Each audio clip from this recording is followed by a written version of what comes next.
So hello then everybody, welcome along to another round of the esports series.net Assetto Corsa Competizione League. We're here for round number 3 at Paul Ricard circuit in France for the next instalment of racing in this championship. It's a 5-round championship, so coming up to the halfway stage tonight, and alongside me in the commentary box once again is Matteo. Hello Aiden, good night to everybody, good evening to everybody. So, we are currently into the qualifying session. Just with started. Only a few minutes gone. I'm not sure why I had the chat symbol up on screen just then. It seemed like it was just stuck there, but we're back with the timings at the top as well. So, as we said, we've only just started qualifying, so we're 1.5 minutes into qualifying at the moment. It's a 2 p.m. session in game, this is, so track temperature and air temperature a little bit higher than what we'd expect to see in the race, because the race is indeed going to be a night race. The track temperature currently is 35 degrees and cloudy. Air temperature is 28, so the drivers will have to contend with a little bit of tyre warm-up problems, maybe just on the initial first laps, but the tyres should come up to temperature pretty quickly so they can get on with their hot laps, and once again the track will be improving near the end of the qualifying session, so definitely keep an eye out for times tumbling later on. But we'll take a quick look if Matteo's got the standings for us, as well as the penalties from last round at where was it? Barcelona? It was Barcelona for round number 2. So, yeah, we've got some penalties to update you on, and also the standings as well. Yeah, actually, not many protests has been reported to the stewards, but some of them are interesting because we got Porta. If you remember the contact on Dondi that was recovering, he got 12th position of penalty at the after race, so he lost a lot of positions. But also Gabriele Semeraro got 8th position for a crash with Alberto Janfrest, and the other remarkable thing, it was Luca Rosmarino along with Walter Rotundo that lost 2 positions. So to sum up, Semeraro arrived in 7th position, but since he lost 8th position, he got points of the 50th place. Then Porta got 12th position of penalty. He originally has arrived. No, basically he retired, so he didn't get points. But anyway, he got by rules he got 12th positions of penalty. So actually, this is what the driver standing classification looks like. We got Andrea Capocci with 85 points. It's leading the classification, but Luca Losio, it's quite close. It's 81 points. And then Giuseppe Montalbano in 3rd position with 72 points. Then Roberto Carturan and Alberto Janfrest of the N2O team with 68 and 74 points. Gianni Monaco of GT3 Carman with 56 points. Angelo Trifilios again with 56 points.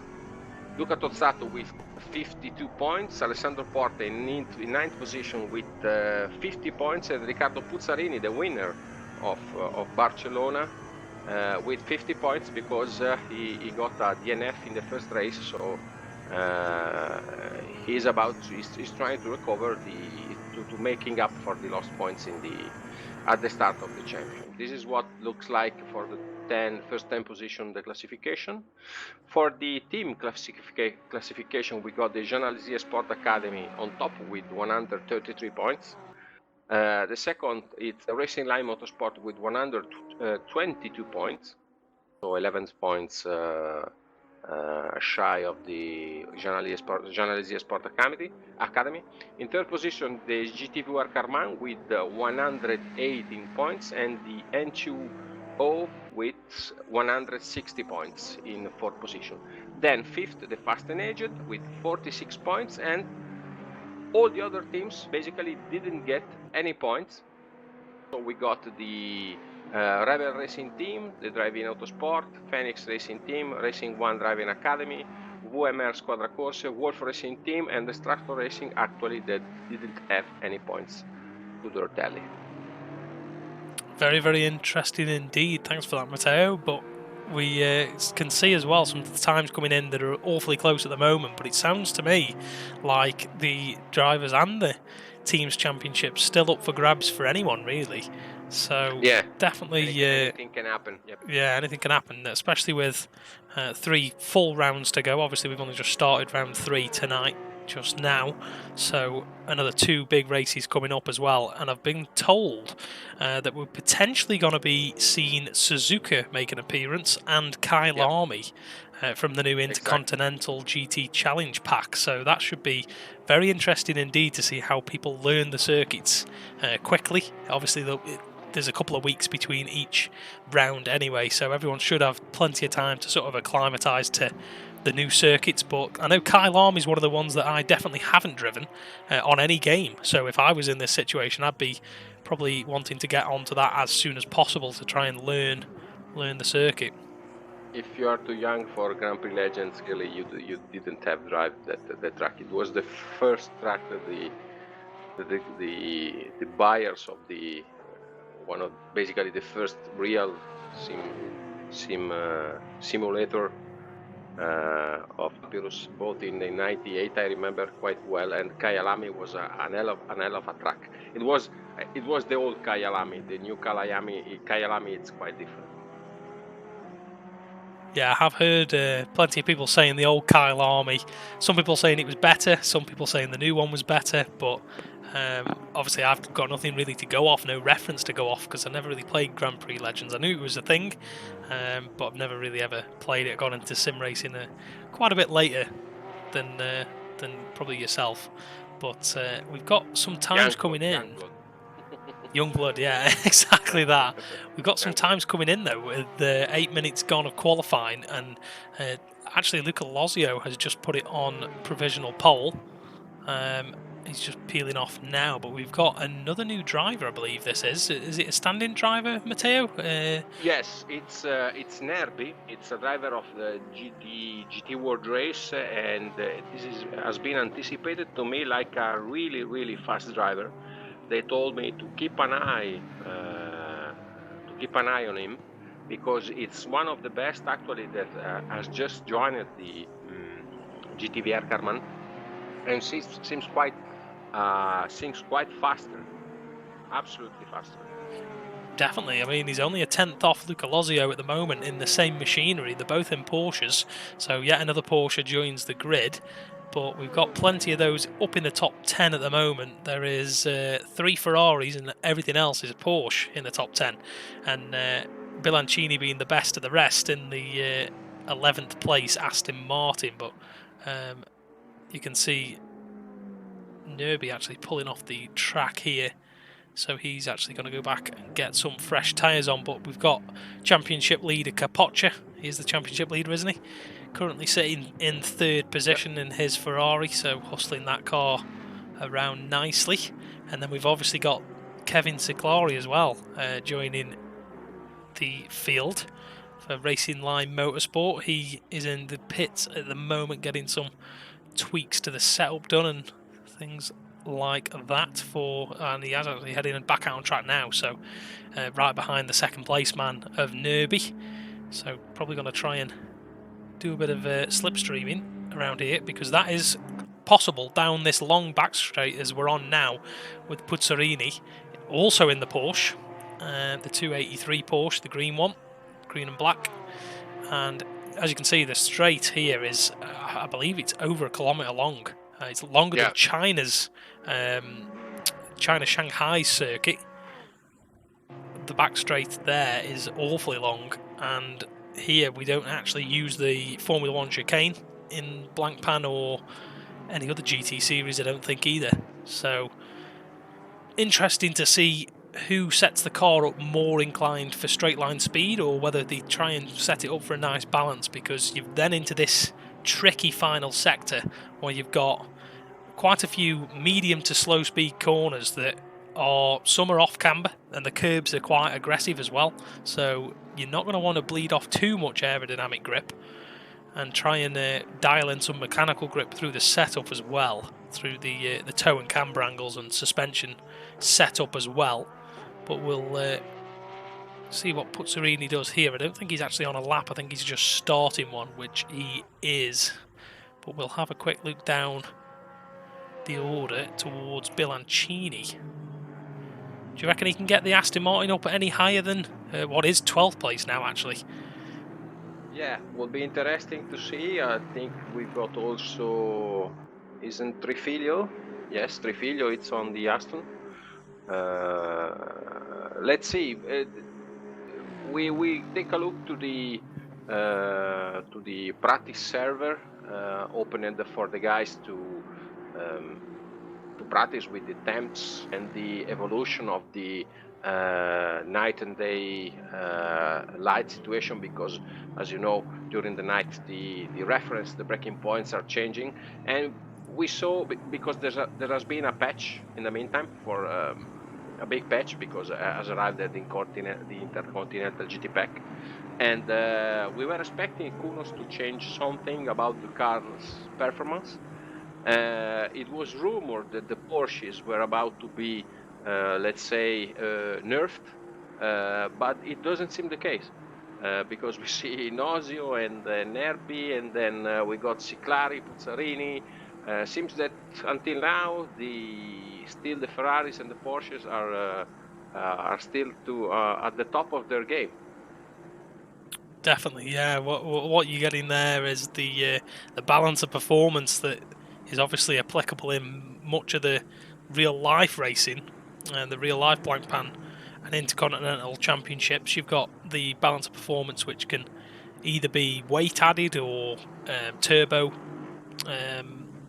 alterations or airflow as well into the intake. You can restrict that to obviously stop the engine from producing quite so much power, but as you said, the Porsche is still looking very, very strong, although Luca Lozio's now stretched his legs a little bit, still on provisional pole, and Capoccia is now back up into P2 as well, only 2/10 off, so he's going well with the Ferrari as well.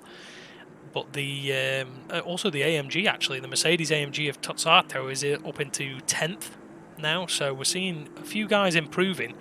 Well, as we see here, we've got two Aston Martins, one just going up the inside. I think it is Bilancini's just gone up the inside of, might have been Trafilio actually, or his teammate. But yeah, I think the Aston Martin could potentially be better in the race just purely because of the lower temperatures. Could help them a little bit there, as we're expecting it to be dark for much of the race. But yeah, I think the patch probably will be released where certain cars will get different bop applied to them, but it's certain cars do suit certain tracks. But to me, it does seem like the Porsche is the pick of the bunch so far this season, really. But nevertheless, we have got only 6 minutes of qualifying left, and it's quite a big lead actually at the front, because Nerbi now has actually just gone provisional pole by 30 another milliseconds. By 30 milliseconds, yeah, and then it's a bit of a gap. Capoccia only 2.5 tenths off, and then that's where the gap begins. The front three starting to stretch the legs a little bit from the field, but we'll see whether they can take the top spot. Nice for showing also from Giorgio Cornacchia. It's in a neat position, not bad, but from the first to the seventh there are basically 1 second, so since that the first 5-6 drivers are on a league on their own for now. Yeah, definitely someone to look out for, though, that's further down the field at the moment is probably Porter, if he can get the, as we mentioned, the Aston Martin going quickly. He was further up the field than the current 19th position he's in at the moment. He was a lot further up than that last time out at Barcelona. And then we've obviously got Angelo as well, who's in the Aston Martin again, currently sitting 17th. But I think, yeah, Amato's pretty much the first of the guys not on the mad times as of yet, but as the track starts to improve and the lap times start to drop, we might see him break further up the order into the sort of top 5 positions if they can. But there's some awfully close times for the rest of the field as well, really. We've got another second covering 8th down to round about 20th position, so if you can find a 10th or 2, you could jump yourself up 4 or 5 positions easily. Yeah, the gap between Amato and Colombo, it's basically 3 tenths, so everything can happen if someone gets the right lap. I'm following Capoccia now on the straight. Let's see if he can make for the 2.5 tenths, separating him from the pole of Nerbi. Very wide there from Capoccia as well, but you can use all of that runoff, but you've got to get back on the track pretty quickly before those bollards on the left-hand side of the car as you come through the corner, because if you do, you will get a cut track penalty, and that will invalidate your lap time. So I got from one of the drivers of the GT3 Carman the name of Nerbi, that is Michele. Thanks to Giorgio Simonini for warning me. So it looks like Capoccia's actually setting himself up for another lap here. He's gone slowly through the final corner, and he's now starting another lap, so we'll stick with him for this lap of Paul Ricard circuit. He's coming down into turn 1 now. He's going to use all of the road all the way up to the edge of the circuit, flick it through turns 1 and 2, which turn 2 seems very off-cambered here, so you've got to be careful not to run wide, which he does. Now into the tricky 4 and 5 chicane. Got to spot your braking point, get the car slowed down, take a bit of curb as he does on the inside. He's got a bit of traffic ahead of him in the form of one of the Aston Martins, who does now jump out of the way. So clean lap so far from the Ferrari driver, and he's going to line himself up now through the kink onto the back straight. And now it's all about all-out pace for your car. If your car is slow in a straight line, or you've got too much aerodynamic wing angle on, then you are going to be too slow to even gain any time down here. But it looked like he had a good exit. He might be picking up a little bit of a slipstream from the car in front, but he could well be too far back for that. But now it's all about the really flat-out, fast right-hander. Dondi has made a mistake, has completely cut off some road in the first part of the track. So I think that he maybe, yes, he has time to try to do another lap. And it's following Losio. Losio is launching himself now on the straight that leads to the first to the corner. Seems that it's quite a fast one. Yeah, we'll jump back to Losio. We're just watching the end of Capoccia's lap. He's into the final few corners now. Into the last he goes, and he's going to square off the corner again. I don't know whether that's his normal line through there, or whether he's actually trying to start another lap. But he is going over to the inside wall, so it looks like this lap will probably count. Is he going to improve at all? He doesn't. He's still in P3 at the moment. We'll flick back to Luca Losio now and see if he can challenge that extra little 300ths of a second gap. A little mistake entering one of the last corners. Yeah, did just catch that, I think, and he looks to have bailed out of that, and he's going to start one final lap with 30 seconds to go. He should get across the line, no problem. Yeah, it doesn't improve. Where is Nerby on track? He's coming into the final sector now as well. He's in the long right-hander, which is a double. Gonna be bailing out of this one because he missed one of the apexes just there. So I think that's probably going to be his qualifying done. We'll keep an eye on the timing board, but there's the checker flag, and we're going to have to see if anyone improves drastically in this last flying lap for everyone. Puzzarini is in the pit. Montalbano is slowing. So it seems that it's all between Ciclari, Capoccio, Losio and Nerby. No, Nerby's in the pits, so he aborted. Let's see if Losio can make it. Yeah, so we've also got Kevin Ciclari as well, who's... And Capoccio. Whereabouts is he on track now? He's actually... Yes, he's had time to start his lap and he's got time to finish. He's on the back straight now, so we'll keep an eye with him.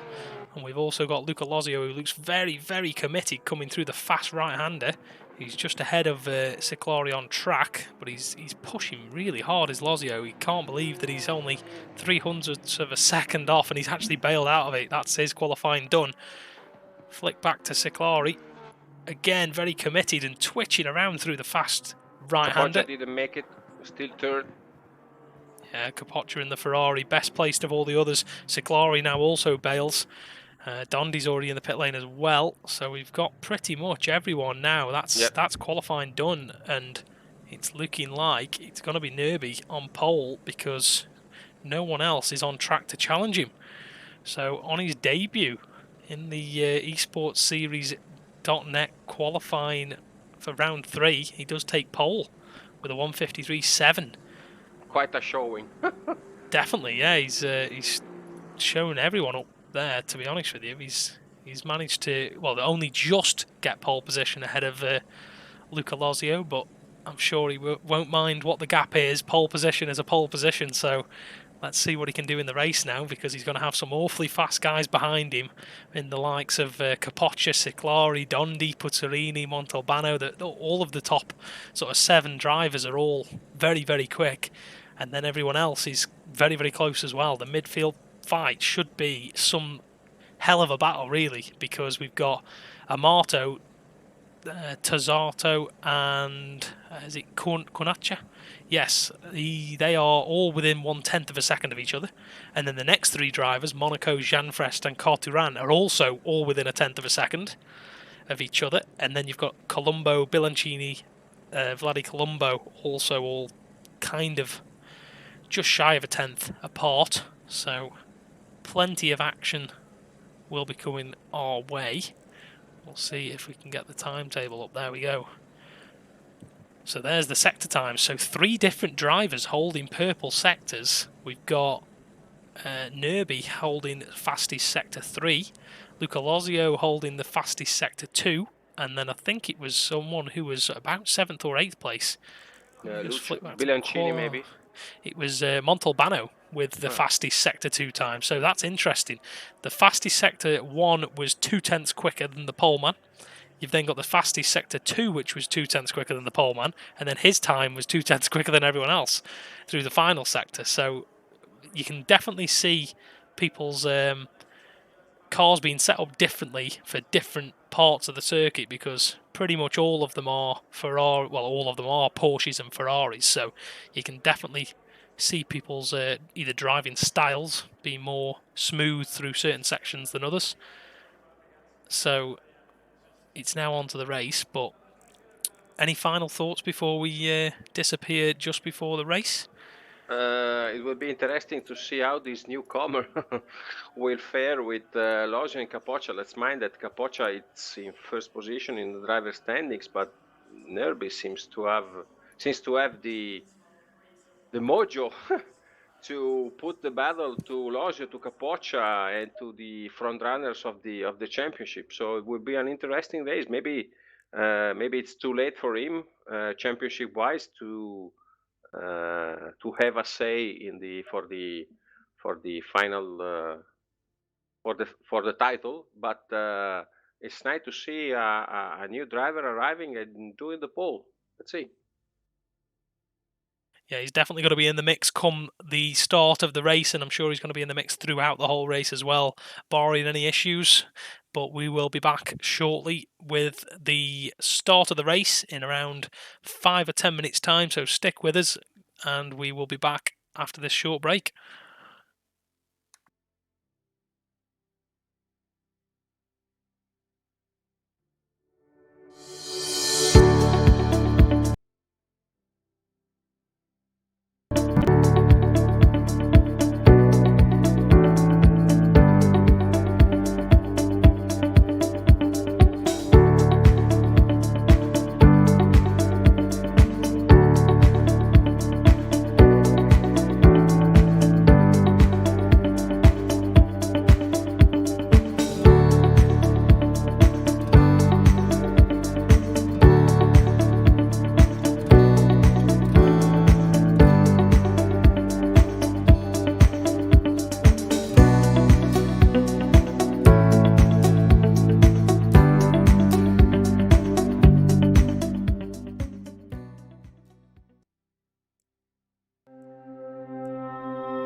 Quixa presenta? Un razzo interplanetario?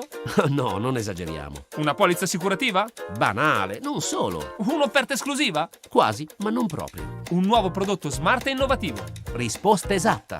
È Quixa Smart, una linea di soluzioni innovative di Quixa, la compagnia 100% digitale di AXA Italia. Perché ci sono situazioni in cui non hai bisogno solo di una polizza, ma di servizi semplici e concreti per vivere con più tranquillità. Prodotti smart con un'offerta smart. Un mese gratis e disdici quando vuoi. Ma capiamo meglio di cosa si tratta. Tra le soluzioni proposte da Quixa Smart c'è salute. Hai un medico o un pediatra a tua disposizione anche in videochiamata o direttamente a casa tua. E quando non puoi uscire, pensiamo noi a mandare la ricetta in farmacia e a portarti le medicine a casa. Inoltre, puoi richiedere l'assistenza di un'infermiera, di una collaboratrice domestica, di un babysitter, di un dog sitter, di un fisioterapista e di un autista.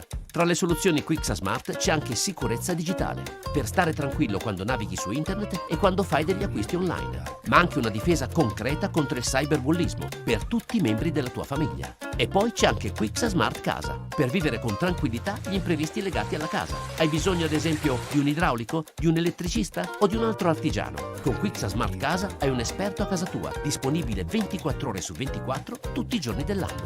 Quixa Smart, l'innovazione digitale in tasca. Un mese gratis e disdici quando vuoi. Scusa, a quando il razzo interplanetario?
Quixa presenta? Un razzo interplanetario? No, non esageriamo. Una polizza assicurativa? Banale, non solo. Un'offerta esclusiva? Quasi, ma non proprio. Un nuovo prodotto smart e innovativo?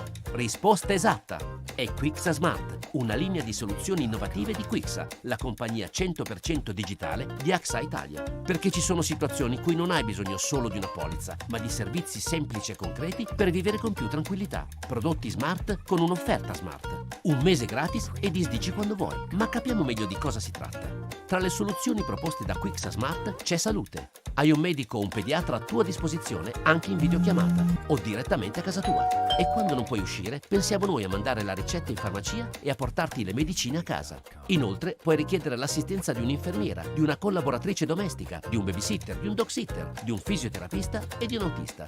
Tra le soluzioni Quixa Smart c'è anche sicurezza digitale, per stare tranquillo quando navighi su internet e quando fai degli acquisti online, ma anche una difesa concreta contro il cyberbullismo per tutti i membri della tua famiglia. E poi c'è anche Quixa Smart Casa, per vivere con tranquillità gli imprevisti legati alla casa. Hai bisogno ad esempio di un idraulico, di un elettricista o di un altro artigiano? Con Quixa Smart Casa hai un esperto a casa tua, disponibile 24 ore su 24 tutti i giorni dell'anno.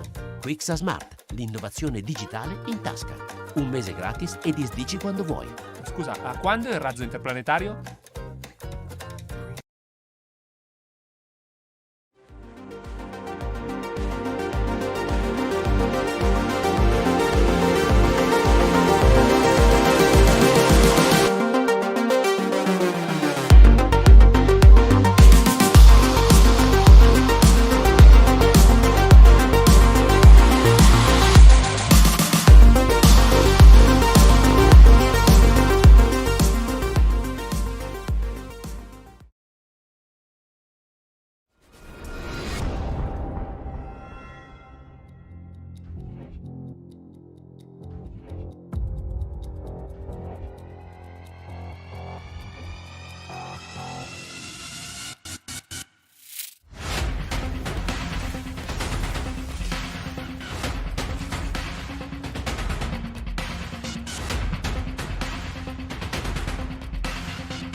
So welcome back then, everybody. Sorry about that slight hiccup just before, but we are rolling for the formation lap. We've got the McLaren safety car at the head of the field, and we do have, obviously, Nerby being the man on pole position from qualifying previously. He's the car directly behind, and then we do have Luca Lozio in P2, just behind him, and then Capoccia P3. So we look to be in for an interesting race. The air and track temperature has decreased a little bit. Still same conditions, still cloudy conditions. And it is 26 air temperature and 28 degrees track temperature. So a touch cooler, but it will get cooler as the race progresses because we are at 6:12 p.m. in the evening at Paul Ricard. So definitely tyres should be a little bit less of a worry than last time out at Barcelona. Well, have you got any thoughts before the start of the race, Matteo? Yeah, I'm looking at the back of the grid. They are actually on the back stretch on the main straight. Everyone is trying to get in the tire hot, but really the safety car cannot exceed a speed of 120 kilometers per hour, so will not be easy to start with the tires in the right range for everybody involved in this race. We've got 24 drivers actually on the track. Last one is Gagliardini. Yep, we're just having a quick look at him now in the Aston Martin at the back of the field.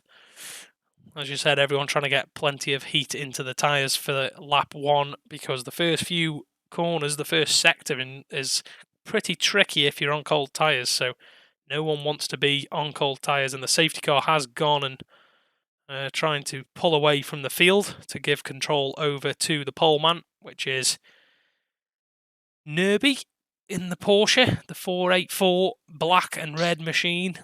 We're going to see now if he can get a good start, because it is a single file start, no 2x2 formation in this series, but he can go pretty much now at any point, I think, that he feels necessary. He will more than likely go out of the final corner, I would think.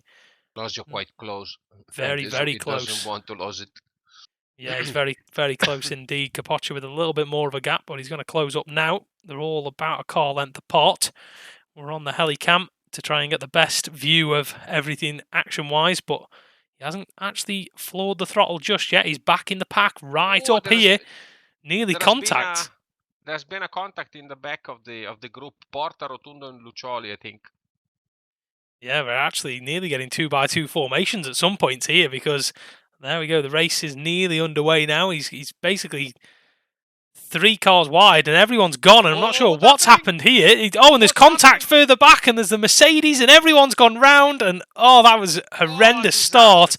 Absolute madness here at Paul Ricard, but I fear that may be a restart, to be honest, because there was a bit of bunching up, and the lights went green, I think, and the front runner didn't go, and neither did any of the first couple of cars, and everyone then piled into the back of each other, which that is not an ideal start to a 1 hour and 45-minute race.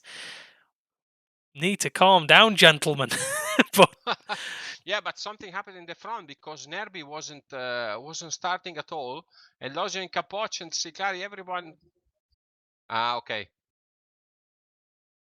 The start, it's the race, it's aborted. It's red flagged. Yeah, it's aborted, because clearly something very wrong happened in first Definitely, instance. yeah. I'm really aren't sure what happened, but I think it was more that Nerby thought. I think it was that his call when to go, and he kind of never launched at all. And then a couple of cars went for it as the lights went green, and one of the innocent parties was the Mercedes further back, which was probably mid-pack. I think it must have been Tozzato, I would think, and he ended up getting turned around, and that's what caused the actual catastrophe.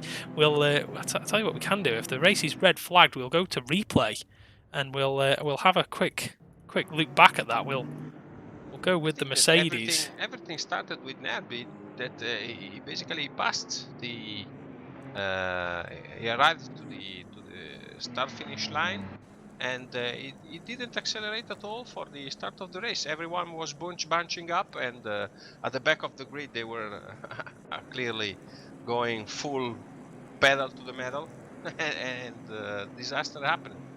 So there's the Mercedes. So everyone goes, the Mercedes checks up and then gets hit in the rear by a Ferrari. That turns the Porsche round, and then it's just absolute mayhem.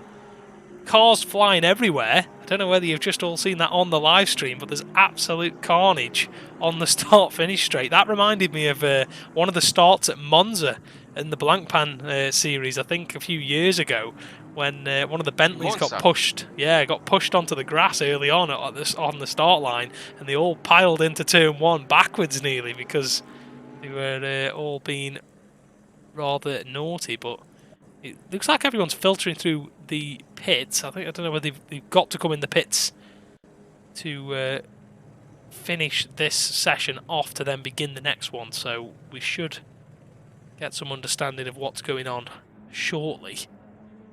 Plenty of guys. I'm actually hearing the race direction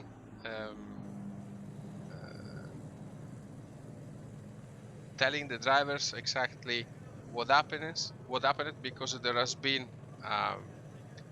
a misunderstanding, and the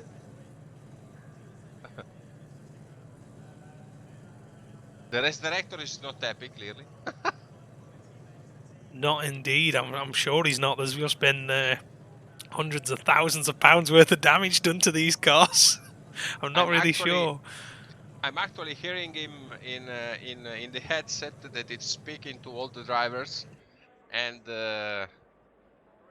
it's explaining what happened, and literally threatened the drivers to pay attention to their starting procedure, because it's basically the green light. It's only for the leader, and everyone else cannot start when the green light is exposed. It's only for the first driver that decides. It decides the pace that must be kept until the crossing of the finish line.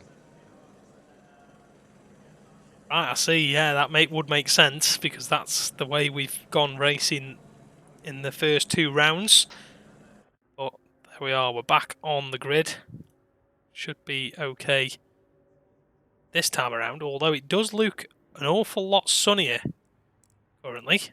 So yeah, clearly the starting hour, it's not the correct one, I think. I mean, the starting time it's 6:01 now. Come the end of the formation lap, it was about 6:15 p.m. in game by the time we'd finished this countdown and gone round for the formation lap. But the conditions, have definitely, so it looks to have changed. It does still say cloudy. 26 degrees air temperature, 29 degrees track temperature, which is very similar to what we had anyway, but it just looks a bit more bright and there's more shadows around and things like that. But one thing I have noticed around the circuit is I think the update may well have changed the signage around the circuit, because obviously this game being the official blancpain GT series game, they have now rebranded to the GT World Challenge Europe and GT World Challenge GT3 series, basically. So all of the branding has actually been now altered to suit that. So yeah, they're very, very interesting little tiny details, but yeah, it's something quite nice that with the flags blowing on the right. An extra workload for the developers, clearly. Yeah, I'm assuming it wouldn't have been too much of a big change for them, but obviously updating each track with those graphics, a little bit of a tedious job, I suppose, but it's nice attention to detail from the developers, to be fair, which I'm very happy about. But we should be going to start the formation lap any minute now, with the McLaren safety car leading the cars away. In the meantime, my tower disappeared. Nice. There we go. So the safety car does lead them away. Again, we do have the poleman Nerby following safety car first in line. Definitely going to be interesting to see how he gets on. It came back. Okay. Cool. Plenty of fast guys with the likes of Capoccia and Luca Lozio, Ciclari, Dondi, Puzzarini. They're all going to be looking to get. Puzzarini's in the pits. Puzzarini's in the still in the pits. pits. Yes, he is, and I don't know Maybe why. Maybe he didn't. May not have pressed ready. Yeah. In time, So which it will be another Trifilio. Yes, it's still in the pits. Maybe he didn't get in on the grid in time, and he will have to start from the back of the grid. potentially, yeah, because I don't believe that anyone will be doing a restart just for one driver missing the start with his clicking drive to go to the grid after messing with your setup and tune and whatnot. Then I believe we'd restart for something like that, but we will keep an eye out. But otherwise, yeah, Puzzarini, who was 7th position, he's going to be starting from 25th position. Is it 24th position? Sorry, I think it is. Minus the safety car, so he'll be right at the back of the field, and I'm guessing he won't get released from the pit lane until the whole field's past pit lane. So absolutely disastrous. Yeah, very, very much so. Disaster for Puzzarini, if that is the case. Everyone trying to get some form of heat in the tyres, but after the race director telling everyone to behave on the start procedure, then quite angrily. Quite angrily, yeah, exactly. We're gonna hopefully get a nice clean start now. And you guys a bit further back, still coming through the final corner at the end of the straight. Maybe Nerby this time will accelerate straight out of the last corners, maybe. Potentially, yeah. We'll go back to Helicam to try and get the best sort of view. Has the safety car already cleared off? It has. There we go. You can see the safety car will dive off into the pit lane. Which indeed it does. So we'll go back to the head of the field with Nerby wanting to hopefully get a better getaway this time, and as you said, we'll more than likely launch off the final corner. Bill seems better spread off, so should be fine. Let's see Nerby what it does. He slows down again. He does bunch everyone up again, and Capoccia's moved to the right hand side, and they're actually nearly going to be too wide again. And we should be going green any minute now. And now he does indeed go. Yes, there we go. So the race has now begun. And we've got the front four cars streaming away. All got a very good start there. Capoccia having to defend a little bit on the inside, actually, through turn 1. But does all get through relatively cleanly, I think, there. We're going to flick back, make sure everyone else does as well. Yeah. So I was checking the grid. Everything is fine. No bad surprises, and we got Puzzarini that is exiting now from the pits. Yeah, Puzzarini.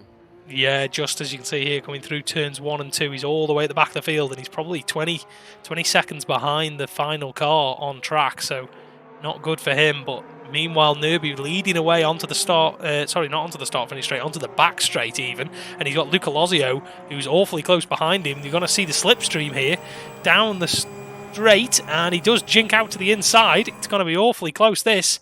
Going into the fast, flat-out right-hand corner. They're side-by-side still, the two Porsches.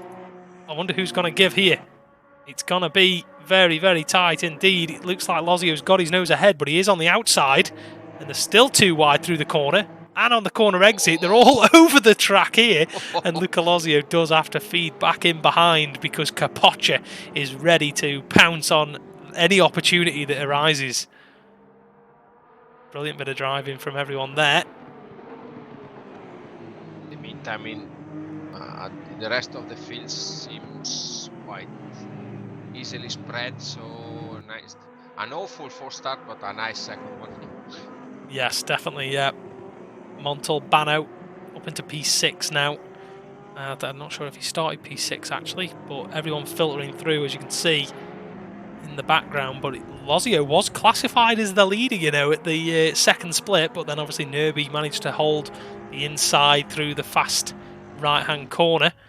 Capoccia under threat now into turn 1 from Ciclari. Ciclari looking for the outside, which he's not going to be able to do it there, so he does slot back in behind the Ferrari. Is he close enough to have a go into turn 4 and 5? No, definitely not. Capoccia using all of the road, though, there on the entrance to try and get a nice run through. Nerby stretching his legs just a touch. Lozio not quite as close this time. We've got the whole field streaming through. Everyone looking to behave. The race director has done his job and kept everyone in check this time around.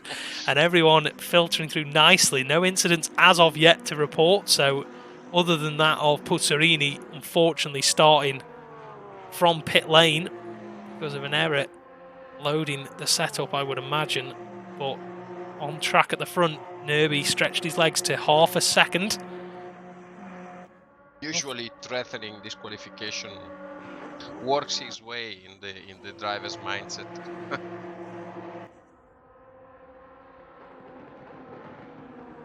Yeah, we've got plenty of gaps opening up, but closest gap on track actually looks to be this man. Capoccia quite close on Lozio. Is he? Capoccia. I was looking back at P9 actually, which is Cornacchia in the other. Cornacchia. Right. Cornacchia means crow in English. Does it? Crow. Yeah. Oh, right. Very interesting. Or some kind of crow, because the crow is corvo. Cornacchia, it's a different bird, but it's that kind. So he is a standing driver this time around, is he? Yeah. Yeah, so he's running quite well at the moment then for whoever he's standing in for. P9's pretty good at the moment. Everyone all within sort of half a second of each other. We've got Porter further back, very close on the timing sheet. Here he is, he's side by side with the Nissan, and the Nissan's actually got the job done into turn 1. Rosmarino, he's looking like he's got a bit of damage on the right hand side of that Nissan as well, which is not going to be helping him at all. And Porter's going to look to go down the inside. Is he into turn 4? And he does try it down the inside, and there's a bit of contact, and Porter's around, and the Nissan's collected him as well. Be careful coming back on the track like that, because I think that was Trafilio, and he's up in the air as well now. And Trafilio involved with that one, and Porter's actually been given a drive-through. He's now been bumped by a Porsche now. Porter having a very torrid time of it at the moment. He's now right at the back. Oh, look at Rosmarino with Lozio. Dade Lozio. Oh, again! Yes, another crash. Another big mess. As you said, what is going on there? Looks like the Nissan was involved further back. There's Puzzarini. Where's the Nissan? We've lost the Nissan. Cannot find where. I think it's on the back of the. Back Porter of the got a pack. drive-through. Yes, Porter has a drive-through, as I was mentioning before that crash took place, but the Ferrari of Colombo was involved as well. He's on the back straight now, just regrouping, but it looks like we've completely lost the Nissan. The Nissan has completely I think the disappeared, possibly, but I didn't quite catch how that all came about. Well, it definitely all came about with Porter going down the inside of the Nissan. It all kicked off into turn 4 and was going on until turn 7 and 8. So there was a bumping and barging throughout the field. To the replay, because I think that everything started with the Rosmarino and Porter before the straight. Yeah, I think we will quickly try and. They bunched up a bit with the car, and there were 3 cars wide on the straight and everything happened. So this is how it began. It began with Porter getting a good run through the final corner. He ended up on the outside for turn 1, which then the Nissan obviously defended, which we saw. So we'll quickly skip it on a frame or two. There we go. So here comes the Nissan up, the Aston up the inside of the Nissan. The Nissan turns him around across the front of him. Then we got Vladi Colombo and the Nissan further up. Colombo takes it to 3.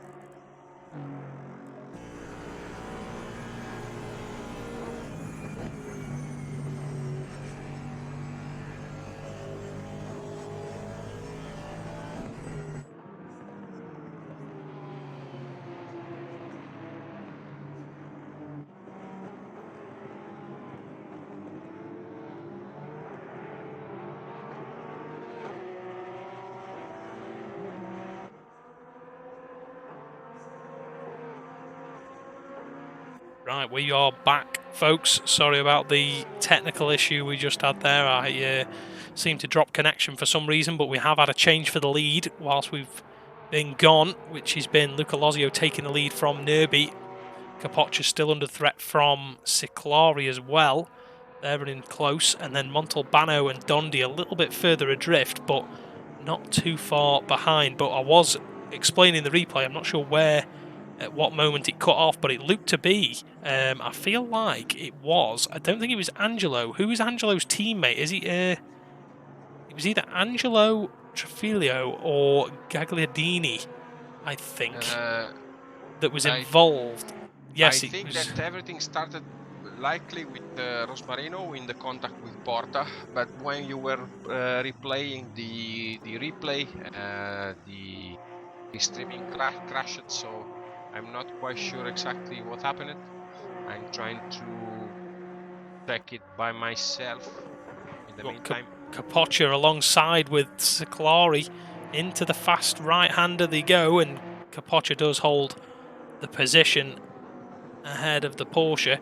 But yeah, what actually happened when the stream cut off, I did actually see what happened, and it was the Nissan was involved in the first incident with Porter, was on the very outside of the track, and he came back onto the track as I think it was Vladi Colombo was 3 wide, so it was Colombo on the inside, the Nissan on the outside, and it was either Angelo Trafilio, but I feel like it might have been his teammate Gagliardini.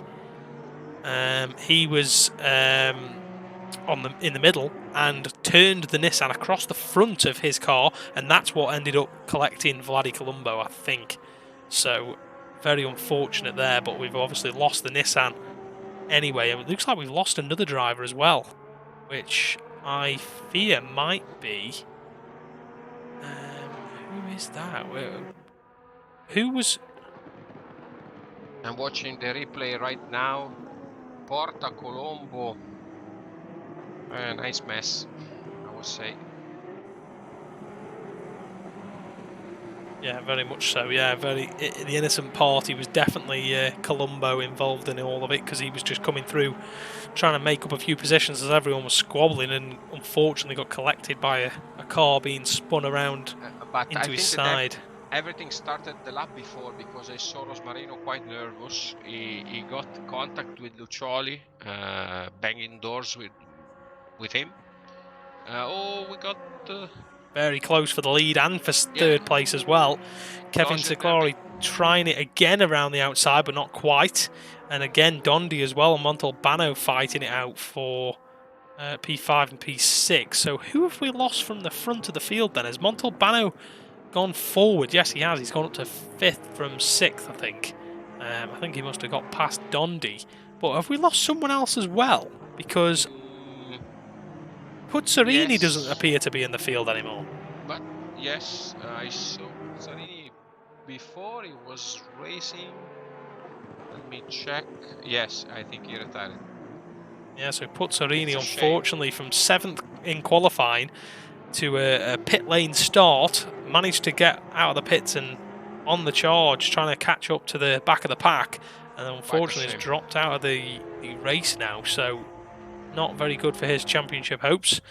But a man who is going well in the championship and in the race is obviously this man, Luca Lozio, and just a few car lengths back as well, Capoccia in P3 with Ciclari for company. So it's very much 2x2x2 in the front 6 positions.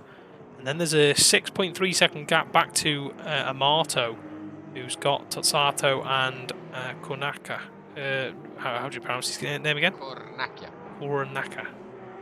I am awful at Italian, if you haven't already gathered in the stream. You're not very lucky with Italian names, actually. There are quite difficult ones in the championship. Yeah, definitely. They're not the easiest of names. Tonight there's not Chiesa anyway, so at least you've got something in exchange. Yeah, Chiesa is one of them ones that always ends up catching me out. I look at it and I would pronounce it completely differently in English. So I have to then think. I have to stop and think about how I should be pronouncing it and then say it. It's one of those. But looking a bit further down in the field, we've got Bilancini going from 14th up to 13th if he can. He's very, very close to the back of. He's actually going for the move now on the Aston Martin ahead of him on Carturan into the. Carturan and Bilancini. Yeah, that's the one we're watching right now. They're side by side still, and Trefilio's there just in case this all kicks off as well. He is now going to try and squeeze his way through, but can't get it done. This is very much the battle of the Astons. These are the best three-placed Astons in the field, so these are not just going for the positions, obviously. They're going for top honours in their car manufacturer as well, if they can, because everything ahead of that is Porsche and Ferrari, other than the one lone Mercedes in P9. So definitely the Aston's struggling a little bit, but we'll see later on when the night falls if there's going to be any change in that car's pace. But Bilancini up past Carturan then into 13th place, and as we said, Trefilio is going to try and follow him through if he can. A bit further ahead of this pack, we've got the battle for P8 and P9. Looks to be, yeah. So it is the Mercedes of Tozzato and Konaka. Monaco a little bit further back. Jamfrest as well's in the pack, and Colombo as well in the Porsche. Yes, he is. And then it's the battle of Bilancini and Co just behind in the three Aston Martin. So very close still throughout the field. But Capoccio has actually been dropped to the tune of 2.1 seconds. We got Moretti in the pits with a sign that say SG30. What it means? So that'll be a stop, and he's then got the penalty as well. So not very good. Yeah, there we go. So we will have to go back in again for that. But Kevin Ciclari is looking so racy, but cannot find a way past Capoccia. He's really, really close into the final few corners here. And is he going to be able to make any move into turn one? He's actually going to square the car off earlier than Capoccia to try and get the Porsche to launch off the corner a little bit better. He's going to come across the start-finish line now, right under the rear wing of the Ferrari. Is he going to try a move? No, Capoccia blocks the inside lane and then actually moves back across the track. I think Ciclari's not going to be very happy about moving under braking, so to speak, from the Ferrari driver, but he's now 3.3 behind the lead two cars, so this is costing Ciclari and the Porsche. Jamfrest on Colombo. Looking back to Jamfrest, has he managed to get the move done? Or is that... yeah, no, it's Colombo trying to get past Jamfrest. He was behind him, and Colombo's now got the inside line into turn 4. Is there going to be contact? Oh. Nearly there is, but... Oh, there is actually. The Porsche gets into the back of him, and here are the three Aston Martins we were talking about earlier. Bilancini, Carturan and Trefilio. They're side by side now as well, which is very, very hair-raising moments. Really nice pack of cars here, and Trefilio here going to try and get the run now on Carturan down the start. I keep getting it mixed up with the start-finish straight. It's not the start-finish straight. It's down the massive long straight on the back section of the circuit, and Angelo's going to be awfully close here. He's actually, now you see him move to the left in the mirror. You should see him appear on the left-hand side any moment now, and you do. Is he going to be brave enough to hold it around the outside into the fast right-hander? And he does. He cuts across in front. He was just ahead of Carturan. Very nice overtake indeed. But this battle pack here is absolutely brilliant at the moment. We've got plenty of action. Also this particular moment clearly showed to us how virtually almost non-existent is the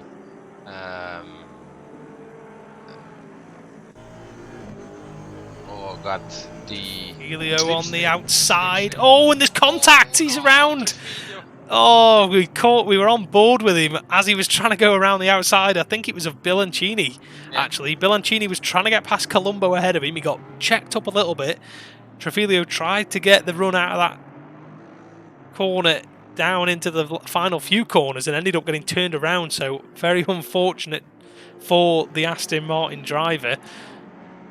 But nevertheless, he does rejoin though with no damage. That's the main thing. There is an hour and 25 minutes to go in this race. Plenty of time yet to make up ground, and he is still obviously in the running.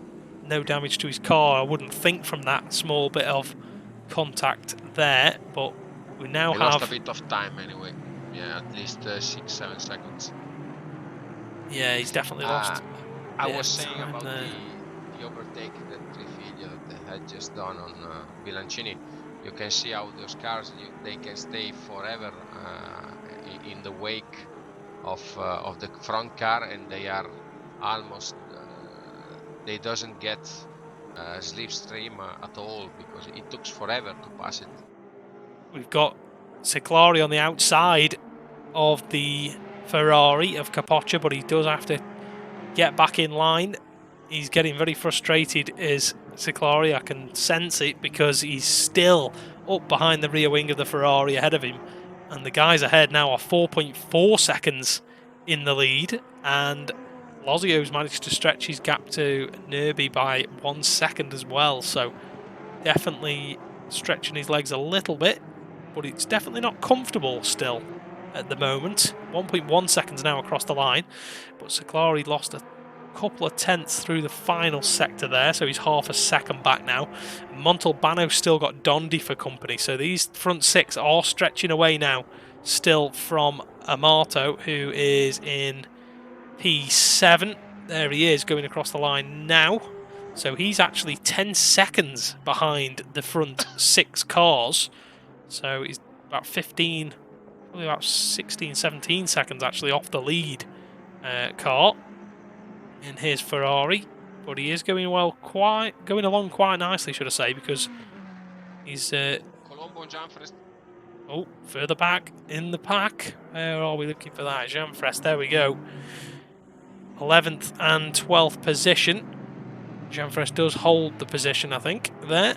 But we've still got the two Aston Martins there. Obviously, Trafilio dropped back a little bit, but Carturan and Bilancini are back in the slipstream of the Porsche and the Ferrari ahead of them. Let's see if they can close up at all. Let's see, go on board with Colombo and see if he is in any kind of slipstream from the Ferrari. He looks like he is, but he's not going to be close enough for a move, I don't think, into the fast right-hander, but possibly the corner after. He could potentially try into there. Let's just see, stick with it. Very fast right-hand corner this. Bit of brakes, not too much though. Back on the power early and run the car out over the curb. But nothing at the moment. He's having a little loop though on Gianfrest, but he can't get the car turned in enough on the inside.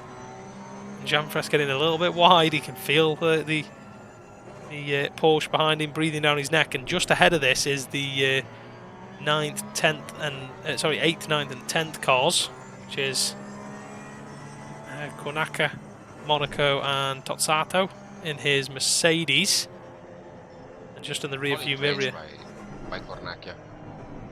Say again, sorry. Solid race by Cornacchia until now.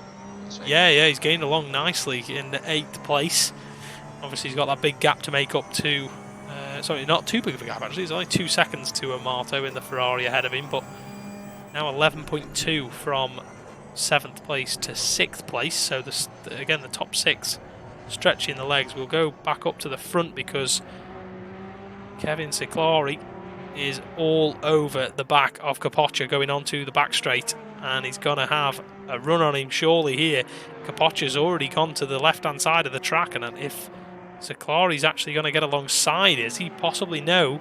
He's actually being squeezed by Capoccia. Capoccia takes the right-hand side of the track. There's cones flying everywhere now, as well as they're clipping the cones down the back straight, and he's now squeezing him over. Capoccia will not give in to the Porsche power down the straight. The Ferrari's quick enough to hold him off, but will the Porsche try one up the inside into the next corner? Possibly, because it's a double apex right-hander, and he is close, but not close enough to get himself alongside, but good effort from him. But it's now 5.6 to the lead 2 cars. It's a second place man Nerby, so Kevin is not going to be happy at all losing this much time behind Capoccia, because I feel like he might actually be faster. The last lap around was his best lap of the race, so he is finding time, but I reckon he would probably be faster than Capoccia in clean air ahead of him. So he's going to want to get past as soon as possible. If we flick back as well to Monaco in his Ferrari, we've got him quite close behind the Porsche in 8th place ahead of him. Not sure if he's going to be able to make a move here or not, but we'll go back to Colombo as well. Colombo in the last split was very close with Jean Frest. So Tozzato's in the pit lane, I think. Is he? No, he's had a mistake as Tozzato. He's dropped down into 14th place. Yeah. He's behind this pack of Aston Martins and Porsche as well. He's now falling back into the clutches of Rotundo a bit further back. But He's coming back on Choli in the meantime, and Rotundo. Don't know whether you want to check the replay and just see what happened to Tozzato there, because I think it was quite shy from Cornacchia, and maybe he has done a mistake by himself. Quite possibly, yeah. I didn't think there was any major incident happening or anything like that.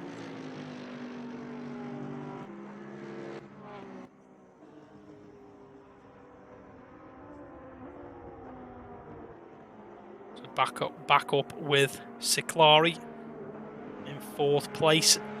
He's itching to get past the Ferrari ahead of him. See what he's doing with his wheel. We'll go on board with him and just have a quick look at his inputs. He's been working the wheel quite hard. Bilancini and Carturan side by side. Side by side, Bilancini goes very wide and Carturan keeps the line. Nice job. Carturan defending from Bilancini then. Bilancini trying to make the move through the double apex right-hander. Nothing doing at the moment. He's going to try and close the gap down again then now to Carturan ahead of him and try and get the move done if he can.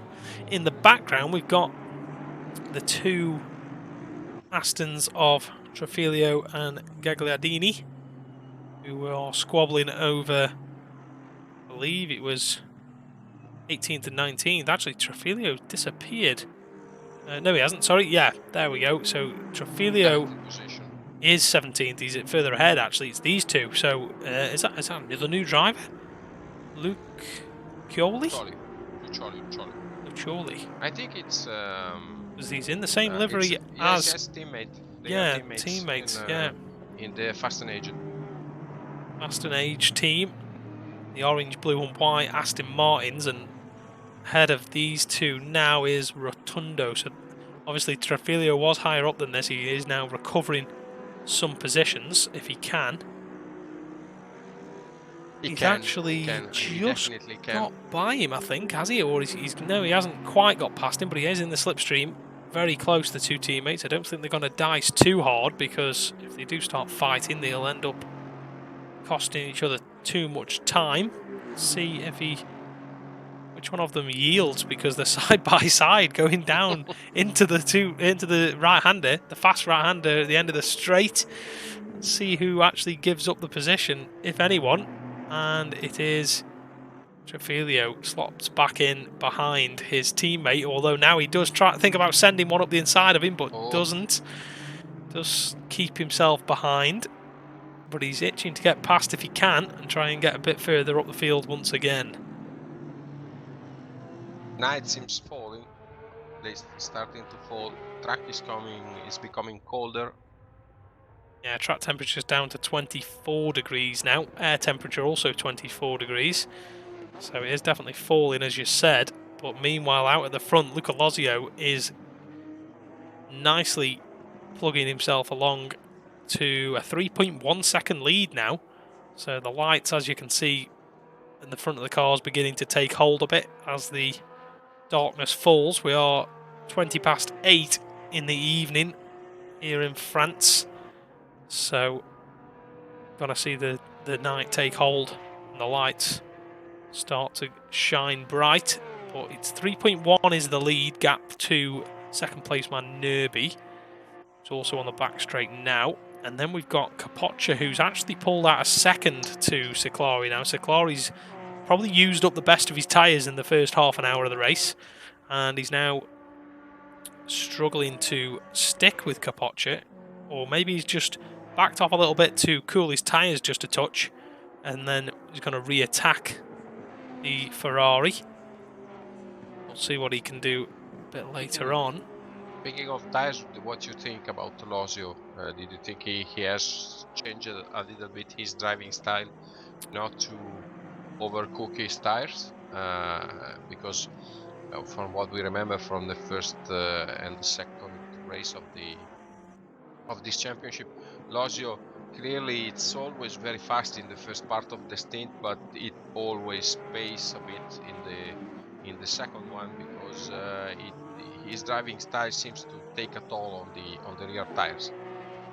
Yeah, definitely. He did struggle with the tyres in the heat of Barcelona, but I feel like these conditions are probably definitely more suited to him. It's now dropped to 23 degrees, the track temperature, so it's coming down quite drastically now. But yeah, I would imagine he's probably looked back at his race last time out and seen that he was using more tyres than everyone else. He was, well, using more of the life, should I say, than anyone else. He obviously only stopped the once, the same as everyone, but did stop earlier in the pit stop window, a lot earlier than everyone else, but then was struggling near the end of the race. So maybe he'll try and stop sort of bang in the middle of the race today and see if he can manage to keep his tyres alive at the end of his stints, because we're probably going to be in the pit stop window probably in the next 15 to 20 minutes or so, I would say, and then people are going to start thinking about pitting.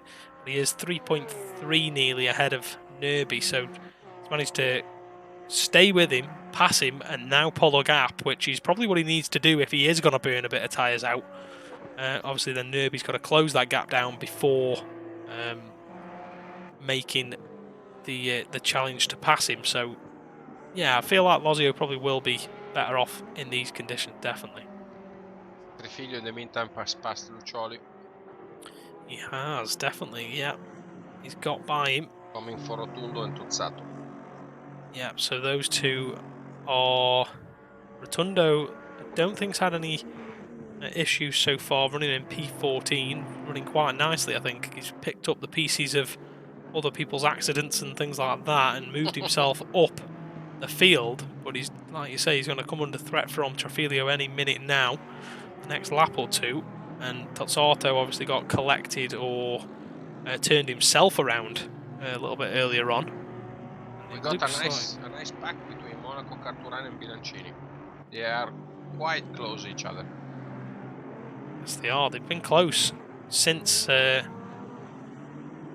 since all those accidents and whatnot were kicking off earlier on. Well, they're very, very close racing when Trafilio got turned around. But yeah, Bilancini is attacking Carturan. He's going to have a go up the inside into turn one. Not quite managing to get the car alongside, but has to slot back in through turn two. But the problem with this battle here now is Carturan's not only got to look forward, he's got to look in his rear view mirror as well. He's got to think about defending, but also think about attacking. Like it's such a hard balancing act to know what to do. But in my personal opinion and my personal way of going about it is definitely to attack the guy ahead. Don't worry about the guy behind you, and try and get that breathing room and get that extra car in front, in between you and the guy who's behind attacking you. But they're all very close coming down the back straight now, and it actually looks like Bilancini's probably the one with the best run, although the car ahead has got the slipstream off the Ferrari of Monaco, so he's not managing to close up too much. Punching through the air. There we go, Monaco going to the inside, and there we go, Carturan trying it around the outside. Doesn't manage to get the job done, but is that going to leave him under threat now from Bilancini? Not quite. Bilancini thinking better of it and just taking the normal line through the double apex right-hander. Just ahead of this battle is the Gianfrest and Colombo battle, I think, in 8th and 9th as well. So if these guys can not squabble too much and hope that the guys ahead of them do, then we could potentially be in for sort of a 5-car battle from Colombo and Jamfresh joining this as well. So there's Colombo now, just going down the start-finish, right under the rear wing of the Ferrari of Jamfresh. Also Rotundo on Trifiglio. Yeah, you can see that in the background, right at the top of shot as well. We'll try and go quickly to that one if we can.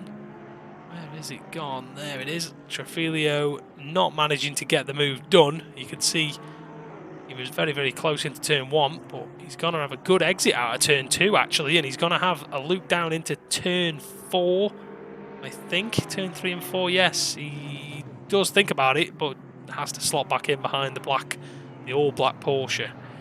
But he's still really close. He's trying to square the car off here, flick it wider. He's off the track, actually, there. That's probably going to be a track limit warning. But the car behind him, his teammate, Lucoli, he's actually got a drive-through penalty for track limits. So, very interesting. Yeah, he's got past him, actually. He's going to be a car length ahead, I think. He's got the inside line for the fast right-hander. Is he then going to move back over in front of the Porsche? Probably not. He doesn't want to give him any slipstream, and the Porsche actually slots back in behind Trafilio to try and get a bit of slipstream for himself. Coming to the party. Yeah, he's unfortunately got that drive-through. He's still got to try it, though, into the fast right-hander and gets the job done on the Porsche. So that's done Angelo a favour because he's now got his teammate in the way of Rotundo. But he's obviously got that drive-through penalty to serve in 3 laps' time. Well, within the next 3 laps, should I say. We'll quickly flick back up to the Colombo and Jamfresh battle as well, wherever that one is. Here it is. Jamfresh still holding the 8th position.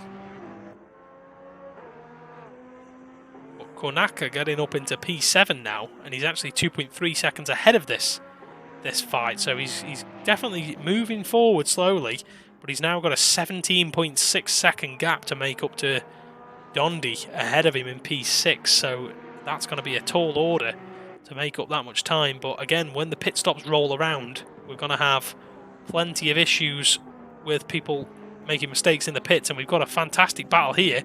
Tozzato now joining the party. We've got Monaco, Carturan, Bilancini and Tozzato, 3 different manufacturers, 4 different cars, and they're coming through the long right-hander before the back straight all together.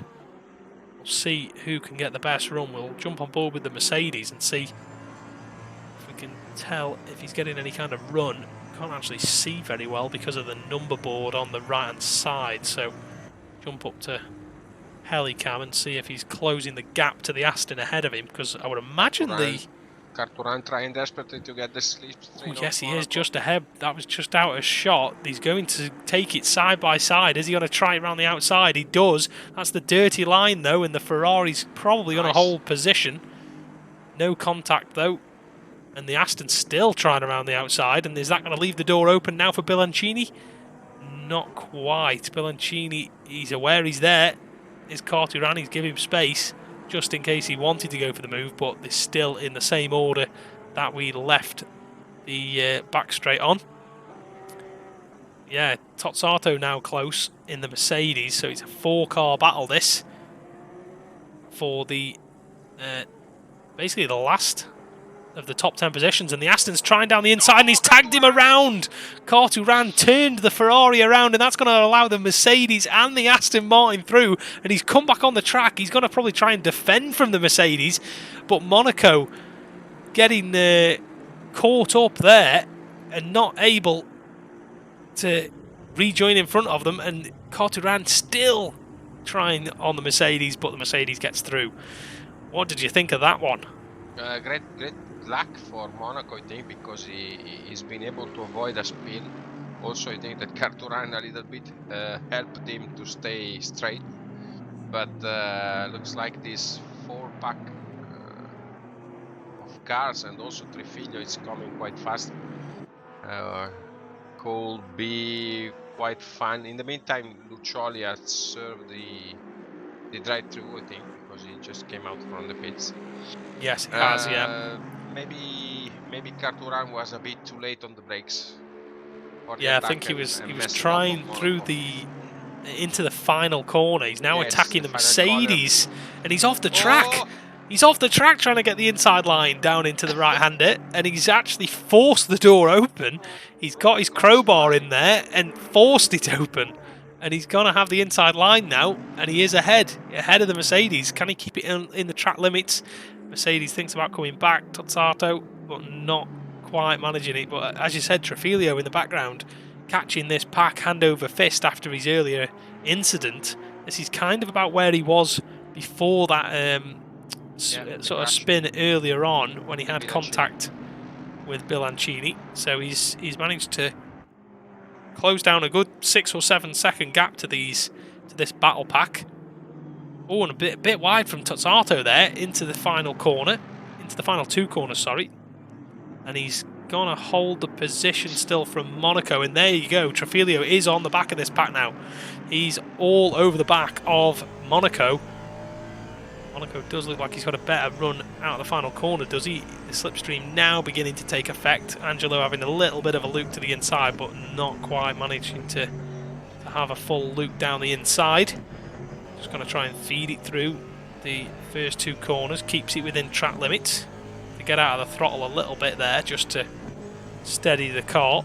But it's now going to turn into a 5-car battle, this. I'm just guessing about the Astons. It seems to me that they are improving a lot when they are emptying the fuel tanks, because you can see the Astons in the first part of the race or the first part of the stint quite slow, but when they are reaching the when they are emptying the fuel tank, they become a little bit more racy, I think. Yeah, definitely, it's helping the Astons, as you said, in that department, because I mean, they probably look, of the mid-pack cars, they probably look the fastest of the lot, to be honest, with Bilancini and Carturan, and obviously Trafilio catching these 2 ahead now, and he's going to hope to try and get past them as soon as possible. But ahead of that is only Ferrari and Porsches anyway in the top 9 positions. Colombo being the last placed Porsche in that top 10 position. But yeah, I would imagine they will get better as well with the track decreasing. It does, it says that the 23 degrees. Yeah, track temperature is still 23, so it hasn't dropped any more since we last checked about, what would you say, 15 minutes ago, 20 minutes ago? So Yep. it hasn't dropped massively, but Trafilio now very, very close. Is he going to be able to get the job done into turn 1? Not sure if he is. He's not going to try it, actually. He's just going to stay behind Colombo. No, sorry, Monaco. Colombo's further up in the Porsche, isn't he? It's Monaco in the Ferrari, the 808 car. Nothing really. Seems that this time Lazio has improved his craft, or maybe has a better setup, because the expected drop-off of the tires that we saw in the past races, at least tonight, seems that it's not happening, because he stretched his advantage on Nervi of at 5 seconds. Yes, he has. 5.1 seconds, and Nervi 6.2 ahead of Capoccia. Seclari still, now he's going to think about re-attacking Capoccia, I think. He was 9/10ths back, now he's 8/10ths back, so he is closing the gap. On the straight of Monaco. Quite massive speed difference. Yes, he is. He's on the outside line, though, and Monaco's going to have the inside, and he's not going to have the grip on the outer extremities of the track there to get around the outside, but he's now going to try, nearly into the back of the Ferrari there, actually. Very, very close from Angelo. Doesn't want to be getting turned around again. Seclari in the pit lane as well from P4. So going to be interesting to see where he feeds out. Let's keep an eye on that one then. So Seclari in pit lane with 1 hour to go. Pretty much 45 minutes of the race done. Just shy of. A bit anticipated, I think. Yeah, he's probably thinking to try and get the undercut on Capoccia, I'm thinking. Possibly get some fresh tyres on, get some good laps in under his belt, get out ahead of Capoccia when they pit and hopefully stay ahead to the end of the race then. So we'll definitely keep an eye on it as all of these guys flash past pit lane. Ciclari's still in pits, I think. Well, I think he probably is if he's changing tyres and taking on fuel. So he'll be behind all of these guys. I fear we may have lost another driver as well. I'm not sure who it was. But Trafilio, meanwhile, still trying to get past Monaco, and he's trying to round the outside in the chicane now. Is he going to have the inside? No, not quite. He doesn't get the inside for the tight right-hander, so he's going to have to think about making a move now again on the straight. But this is helping the Mercedes of Tozzato, who's just ahead of this battle. He's managed to stretch his legs a little bit. We'll quickly jump up to Carturan as well. Carturan still trying to get the slipstream on Bilancini, but we'll stick with Trafilio because he's the man on the move. He's on the outside again though. Monaco placing his car on the right hand side. Is the Aston going to be able to out-drag him? He looks like he has, you know. He's completely ahead, and yeah, Monaco has to slot back in behind the Ferrari driver, slotting back in behind him. And yeah, the Aston Martin's managing to show its pace down the straight. Goes a little bit wide there though, which nearly opens the door for Monaco, but he is now through and up into 11th after the pit stop of Ciclari. He's fed back out into 15, yeah, so he's behind. Gagliardini's behind, not right behind him, so there'll be no blue flags, remember, because it is for position technically, not net position, but on track position it is. So drive through as well for Lozio, the father of Luca Lozio, further back. His dad Lozio not having a good time of it, running in 20th at the moment with a drive through penalty, so not abiding by the track limits unfortunately.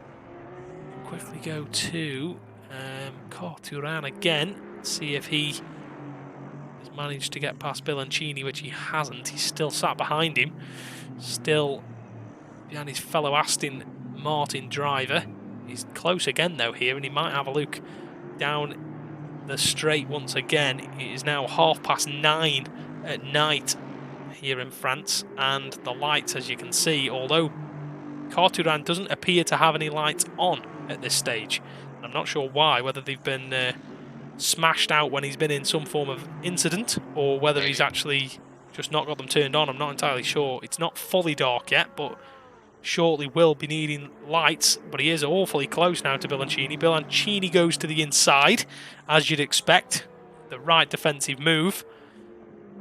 Let's see if he can make any move into the next right-hander. He's not close enough, I don't think. Carturan.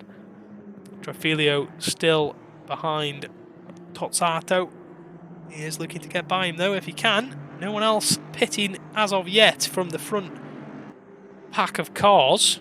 Now should be the right moment, in 2 laps time likely.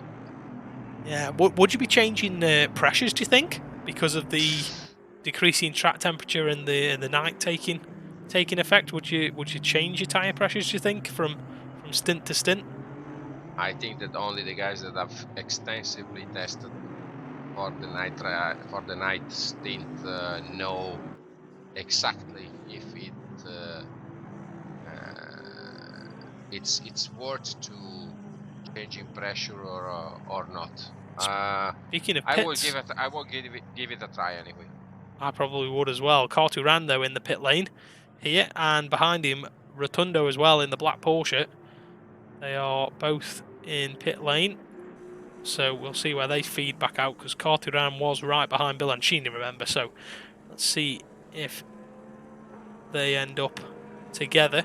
We've now had as well Ciclari get past in to 14th place. He's got past Gagliardini, which is obviously going to free him up some clear space, because he's got 10 seconds to Rotundo ahead of him, but Rotundo is obviously in pit lane, so it's probably going to be more like a 20-second gap now of clean air for Ciclari to try and make hay, if he can, with fresh tyres.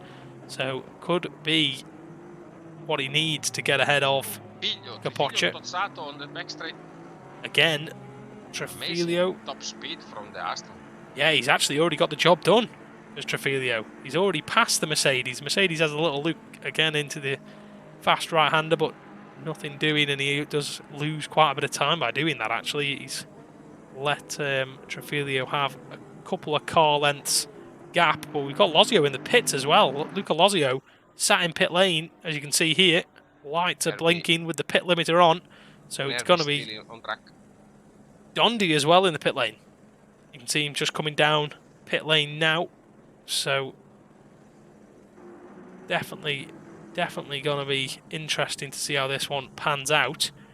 So we've got another driver, I think, peeling into pit lane as well, which looks to be, is it Colombo? Colombo. Yes, it was. Trafilio doesn't. Yeah, Tozzato does. Tozzato pits, Bilancini pits, and as we said, Colombo. Yeah, so very interesting now to see where it looks like Jeanfres may have pitted as well. He's down in 15th place. Not sure where Jeanfres was before all of this. He suddenly disappeared off the map a little bit, and then he hasn't really been involved in any battles, so I don't know whether he's had some form of issue somewhere. But let's see now as the night really does begin to take hold. It's getting awfully dark now. Let's see if any of the other front runners do pit. But where is Luca Lozio? He is coming through the chicane. Just about to go onto the back straight shortly. And he does have Monaco ahead of him, who's yet to pit. Dondi back out on track now as well, who's now coming into the chicane. So actually, Dondi looks like he's lost a fair bit of time to Lozio. I think he had quite a big gap though, Lozio did, to Dondi, who was running in, I think it was 5th place, behind Montalbano. So Figlio is trying desperately to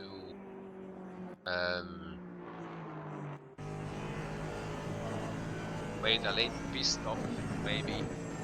quite possibly, yeah. There's still half the field yet to pit, so also Monaco, it's behind him. Capoccia and Montalbano in the pit lane now as well. Both of them deciding now is the time to pit, as it looks like Monaco just exiting pit lane possibly. Oh no, that's Colombo. Colombo exiting pit lane. And we've got, who are those in the pit lane? That looks to be Gagliardini. And is that Montalbano? Yes, it is. Montalbano in the pits. Gagliardini's just leaving the pits. And Capoccia, Monaca, Trafilio, Monaco, everyone filtering in pit lane now. So this is going to be interesting. Very interesting indeed. So where's Luca Lozio? He has just flashed through, I think. Has he? Yeah, just flashed through the picture, and he's in Nervi, it's in the traffic. Nervi, it's literally smack bang in the middle. Yeah, he's got a lot of back markers. Yes, he's got. It looks to be his teammate actually ahead of him. Whoever that is it Colombo? I think it is Colombo ahead of him in the other Porsche, similar colours. He's going to be getting the blue flags though, is he? I think so, because Nerby's the leader. Let's see if Nerby pits this lap, because it'll be interesting if he doesn't. I'm thinking everyone will be coming in the pit lane, as we've seen, and if he doesn't pit now, it's a bit of a strange one, and he doesn't, you know, he continues, even in the traffic, losing probably a little bit of time. Yeah, he's definitely losing a bit, but he's stayed out on track. And you can see there, Trafilio, I think, is that coming out of the pit lane. I think it probably is. It hasn't all filtered out for me yet. In need position. Trafilio got the position on, I think on Bilancini. Maybe Bilancini messed up something. Yeah, Bilancini is because it was in front before the stop, I think. No, there you go. It's all filtered out now. There we go. Bilancini is 7th position.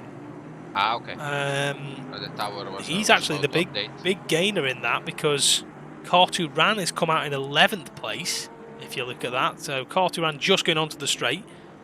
Jeanfres is just ahead of that. Look at Nerby. He's behind Colombo and Cornacchia.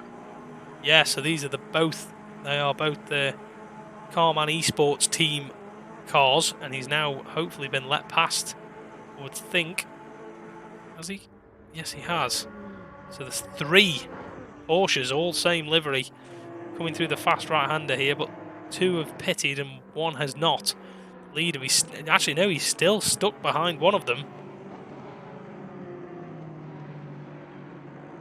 Looks to be Colombo, I think, is it?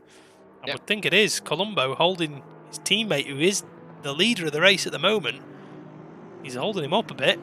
And we've got a change for 3rd place as well. Capoccia, 4th place. Ciclari in 3rd. So he has got the job done. He's only a few car lengths ahead, but he has got the job done. He's 1.5 seconds ahead.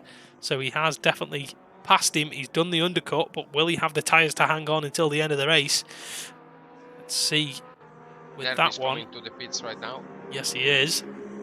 So this is the main battle now on track, is Konaka in 9th. Colombo's just ahead of these, obviously, and then we've got Jean-Frest, Carturan and Trafilio, all very close. Tozzato a little bit further adrift, 1.8 seconds, but if any of these guys have any kind of battles or squabbling, he's going to be back in contention, is the Mercedes in the background. So very, very close between all of these guys, and Jean-Frest itching to get past Konaka if he can. But we Trafilio, Carturan, Jean-Frest, Cornacchia, it's amazing. Let's four just cars in 20 meters.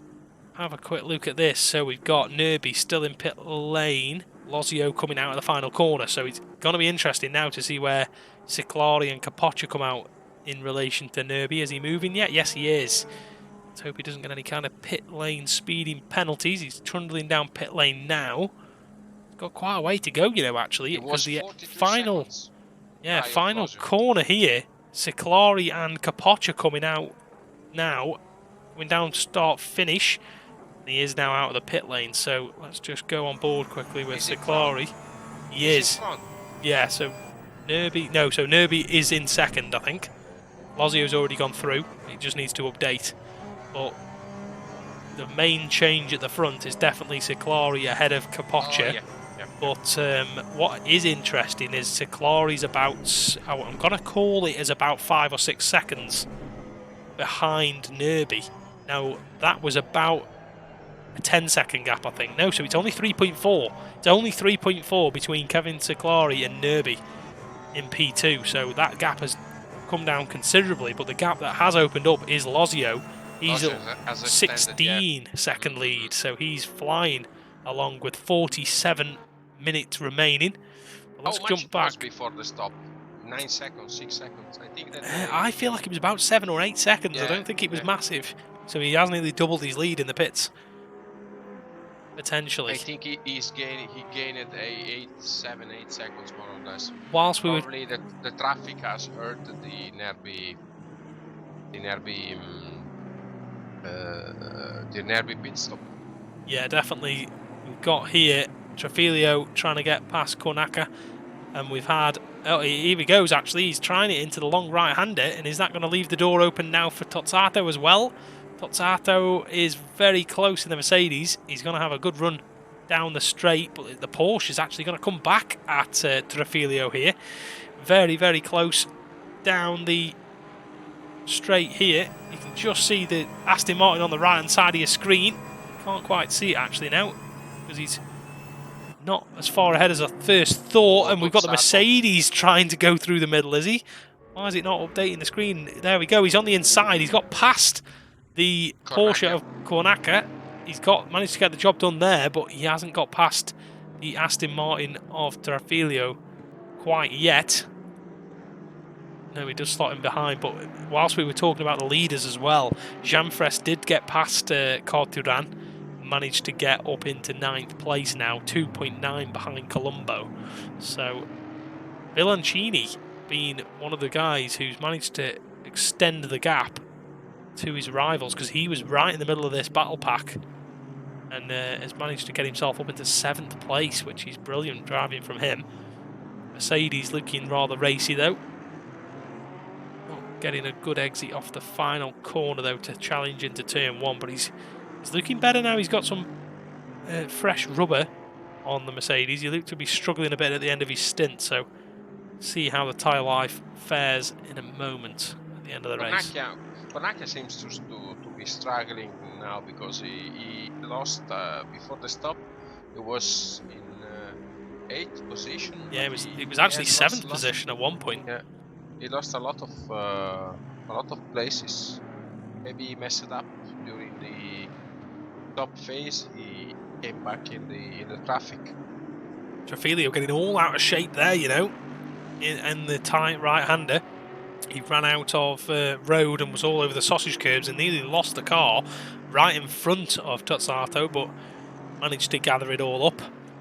But now it's Capoccia's turn to have a go at third place because he's in fourth, but he is right behind Ciclari now. So it's now time for Ciclari to receive a bit of his own treatment and be filled his mirrors by a Ferrari instead of the other way around. So let's see now if Capoccia can be a bit more aggressive and utilise some speed that he seems to have found, because it was about 1.5 seconds before.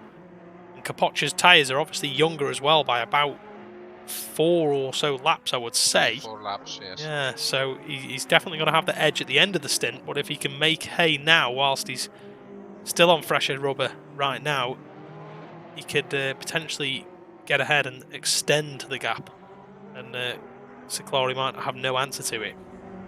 Fastest lap last time around for Capoccia, actually. Personal best, should I say, 54.525. So it is his fastest lap of the race, and he's in the tow again down the back straight on the Porsche. We've seen the Ferrari can Montalbano has having quite a lonely race. He is, yeah. He's at 8.5 behind Montalbano at the moment. Solid 6th and 5th place, so good points for them. Yeah, both of them kind of they were very, very close together at the beginning of the race, and then, as you say, they've then kind of fizzled out and spread each other apart a little bit, and they've not been able to stick with the very, very front guys. But Montalbano being 13.1 behind Capoccia. But I would think that any kind of issue for Ciclari or Capoccia battling ahead of him, obviously Montalbano will gain in all of that, because Capoccia is only 3/10 away now from Ciclari. He's going to be right filling the mirrors in the Porsche, on board with Capoccia now down the start-finish straight. Very close, but the Porsche does get a good exit off the final corner, you know, with the rear-engined car. Obviously, more weight over the rear wheels, meaning it can launch off the corner a bit better with the slow speed stuff. Also, is about to get traffic from back markers behind Luccioli. Then Looks like we will have Colombo and then a big gap before Monaco. So we've got Carturan as well, who's now reapplying pressure to Janfrest. Janfrest in the white and red Ferrari you can see ahead. It's on board the Aston Martin of Carturan, who's looking to try and get that 9th position back. But these two have been eking out the gap a little bit towards Colombo. Him being only 1.7 ahead of this battle. You can just see him now going through turn 2. But if these two battle, that's going to give him some room. Ciclari and Capoccia touching themselves. Oh, and they've spun. Capoccia mistake. He's round. We've missed it. We will have to go back and have a quick look. We did catch the spin, well, the end of the spin, middle of the spin, and it looks to be after the fast right-hander. Yeah. Capoccia tried a move. Touched on the straight, and I think that Capoccia had a big pendulum on his car. He tried to straighten up, but he didn't make it. I'll have a quick look. And now Capoccia is in the sides of Montalbano. Yes. So here comes the Ferrari then. Down the back straight, and he moves across, and Kevin gives him a little bit of a squeeze, and they do bump doors, and then it is all on his own, actually, on the dirty part of the track. Capoccia lost it all on his own after the touch. Not very nice being out on those marbles on the outer extremity of the track, but yeah, he's not a great bit of driving from either driver there. They kind of didn't know where each other were. They had a bit of a door bang, but nothing too serious.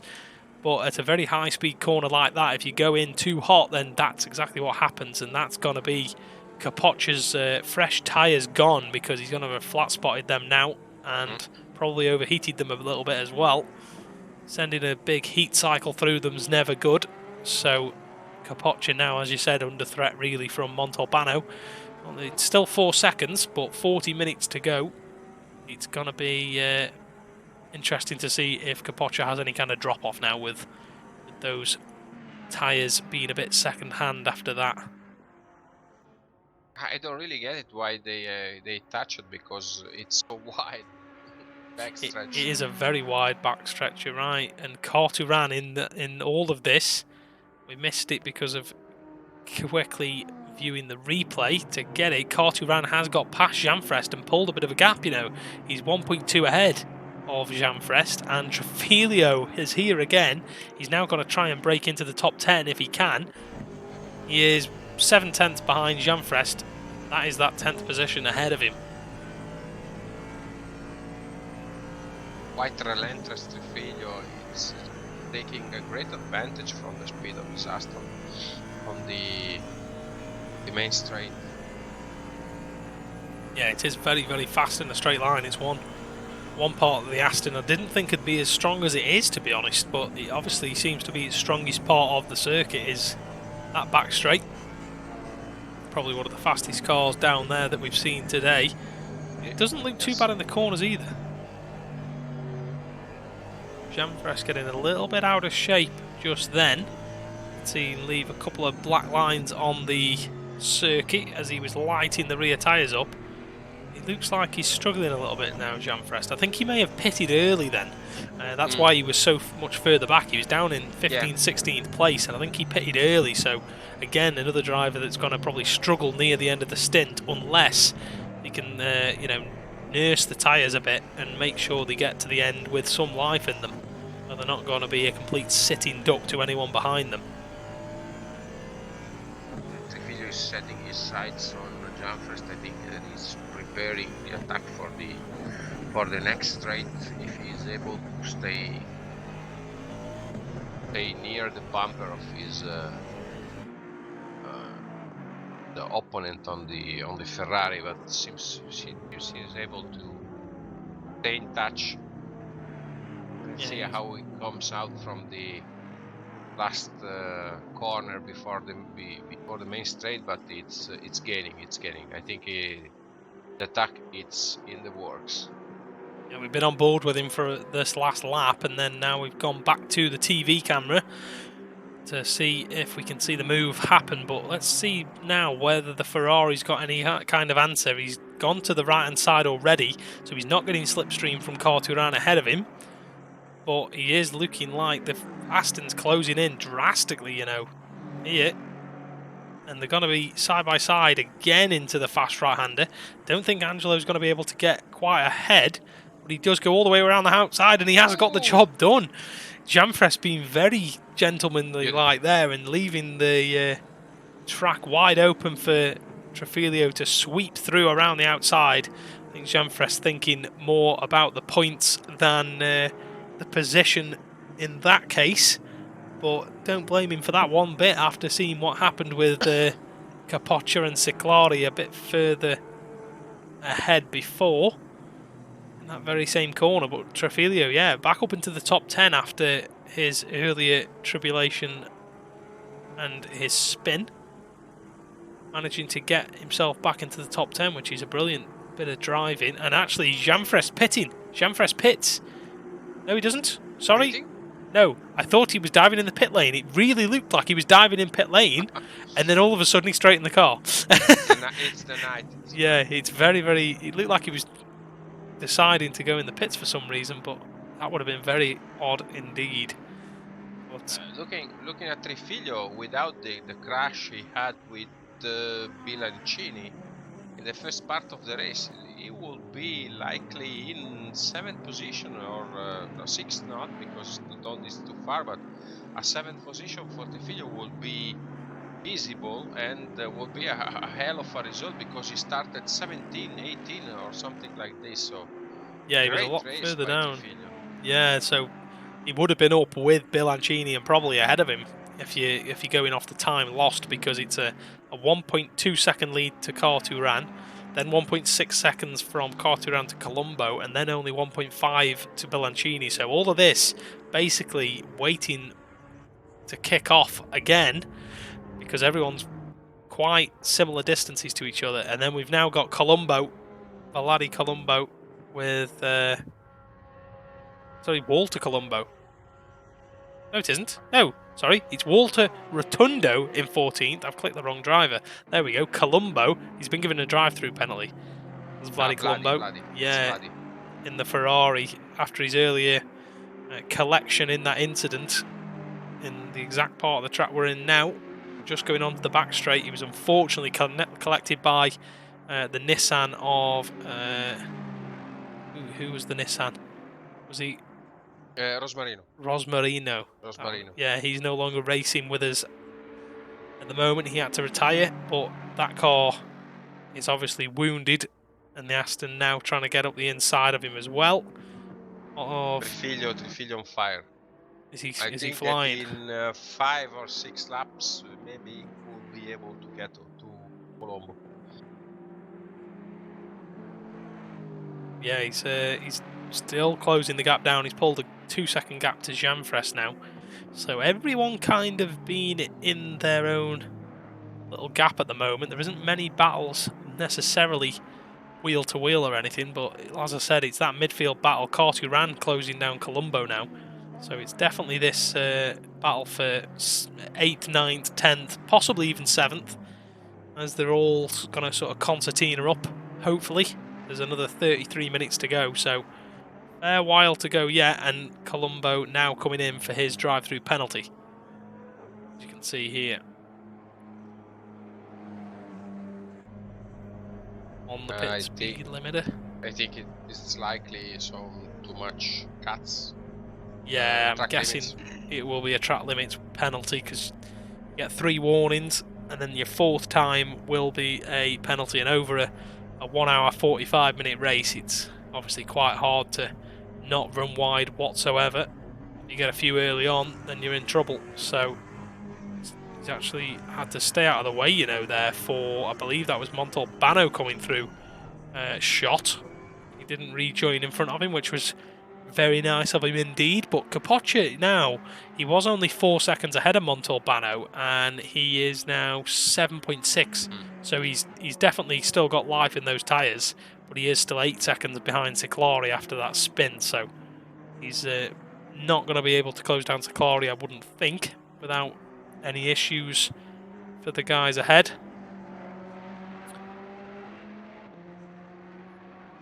But it is all closing up now, Car2Ran. Car2Ran, Colombo and Trifiglia. Yeah. They are our best bet for a bit of a show in the next 5, 10, 20 minutes. Yeah, these are the guys going to be all very close. And the Aston really, really closing up on Colombo now.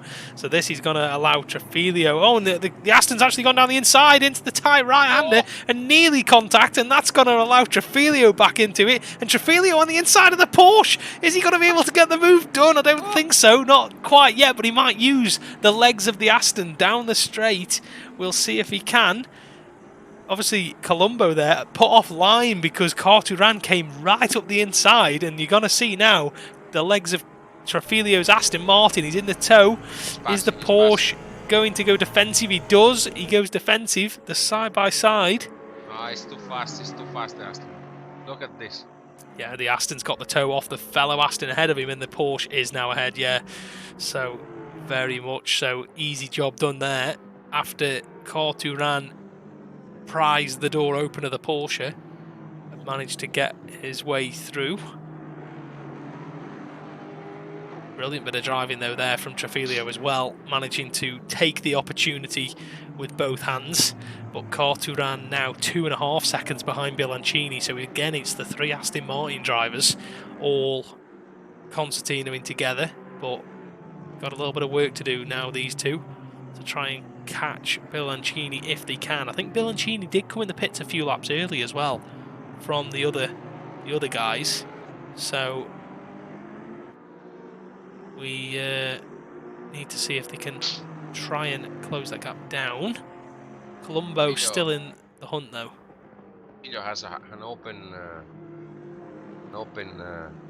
account with Bilancini, because Bilancini punted him off in the last part of the track, causing Angelo to lose 5-10 seconds more or less. So it will be interesting to see when Trafilio will reach Bilancini, how he will make him understand that he was not impressed about his move.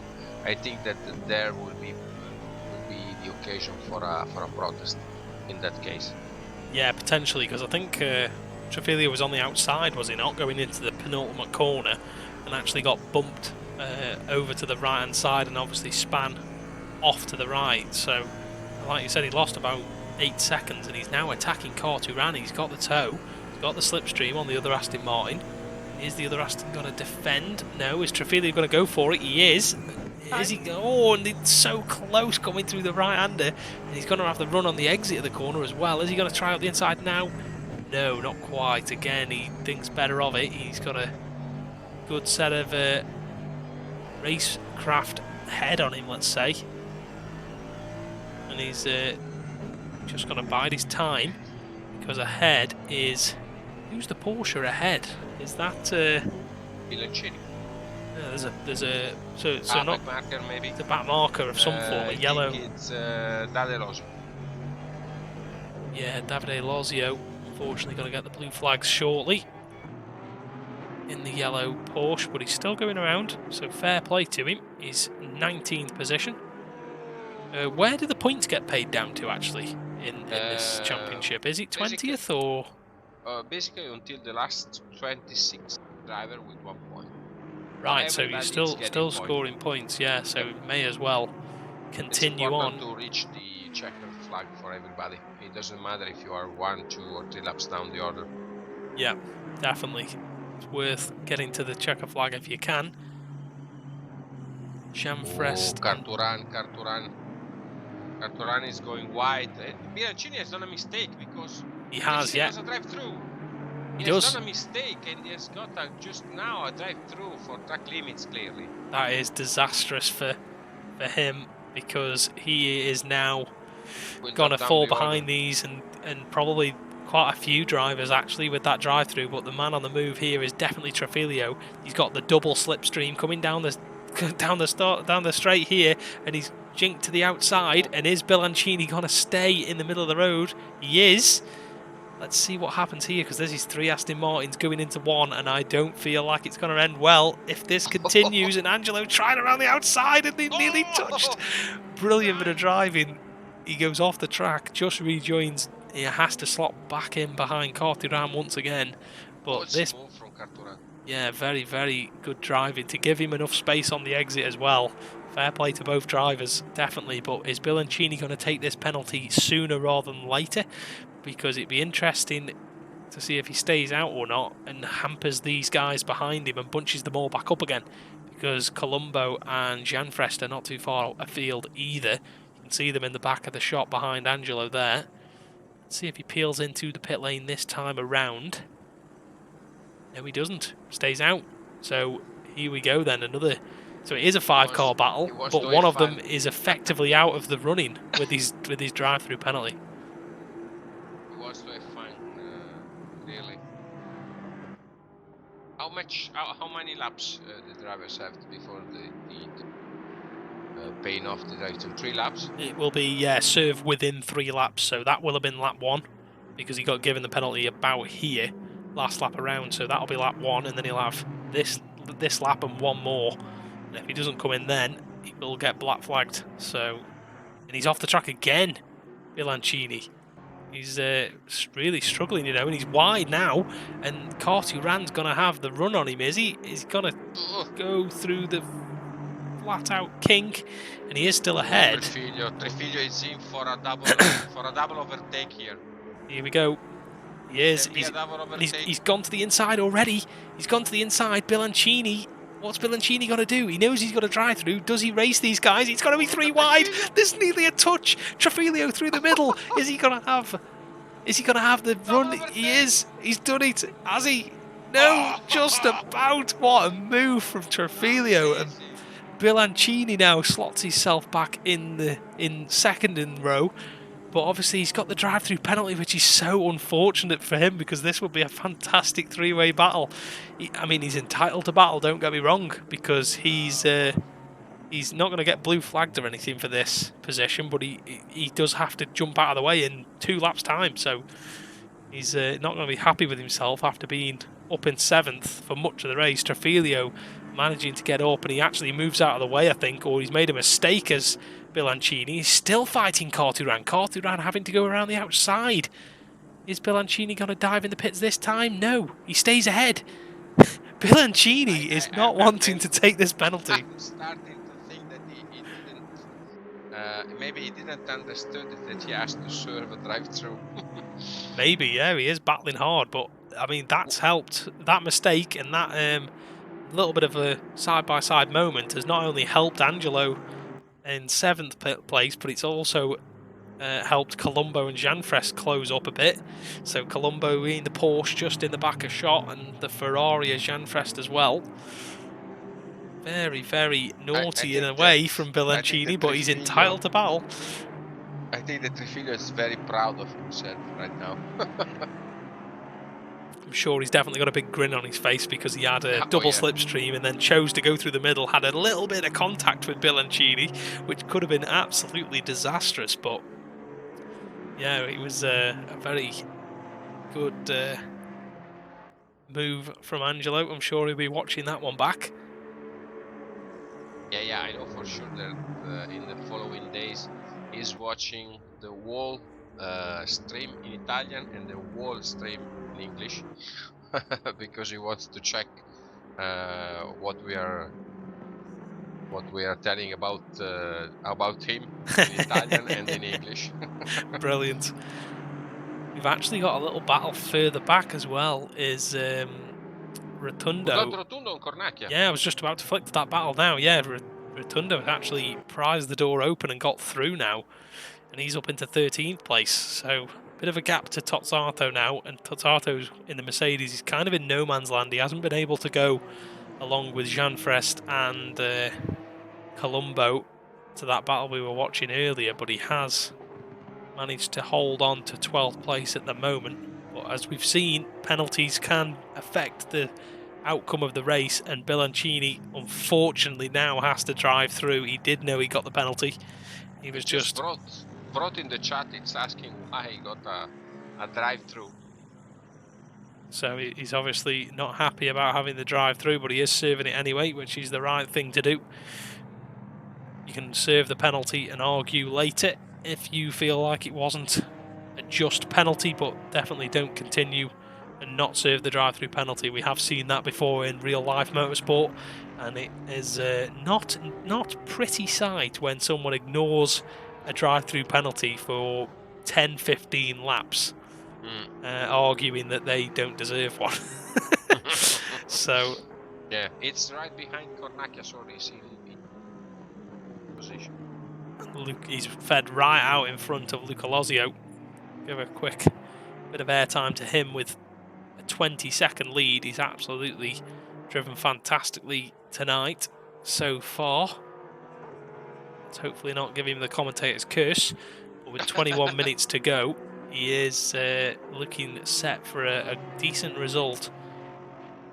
After not being able to just about claim the pole position, he has basically led from lights to flag after about 5 or so laps behind Nerby. So he's done a great job so far. Flick to Nerby now. He was only just coming onto the straight, so that shows you how big the gap actually is. Very, very big gap indeed. 20 seconds. Nerbit, it's clearly in safe mode. Lozio is out of reach, but a second place for Nerby, it's not bad for a first showing. So nice work to him. Also great work by Ciclari, I would say, because third place in front of a driver like Capoccia, it's not bad at all. Shame that it wasn't too much of a battle between the first 3 places after the first 5 or 6 laps. Tonight, like the first race, the show has come from the midfielders. Yeah, the midfield battle, it's been very much like Formula One. The front is quite boring, but good at the same time. Because to be fair, we had a battle with Capoccia and Ciclari for quite a while. Very, very close racing between them. And the same with Montalbano and Dondi until after the pit stops when they've then spread out. But yeah, the main battles anyway, coming from the midfield and the Trafilio. I'm going to call it the Trafilio fight Man back of the race, yeah, because man of the race, he's clearly. fought back from, obviously started down in 17th, 18th place, got up to about 13th, then had his spin, fell right back down again, and then managed to get himself back up into P7. I think I said at the time as well, with an hour and 20 odd to go, he's still in with a good shout, and he has proved us correct with that one, because it is an endurance race at the end of the day. 1 hour 45 minutes for a lot of drivers is probably like one stint in an endurance race of say 12 or 24 hours, but gaming wise, to race for an hour and 45 minutes and do 20 minutes of qualifying and do all your driver briefing and everything like that, you commit a lot of time to it and a lot of practice, and it does take its toll sometimes. So fair play to everyone who is still running, which is 20 drivers. We started with 24 and we're still running with 20, so pretty decent effort there from everyone involved, really. After the let's say questionable start to begin with, when there was a big confusion with the start procedure and there was cars flying everywhere, so I'm sure that'll be a highlight of people's nights, seeing multiple cars piling up on a start-finish straight and spearing off into the walls. Yeah, once we got going, it's been a brilliant race once again.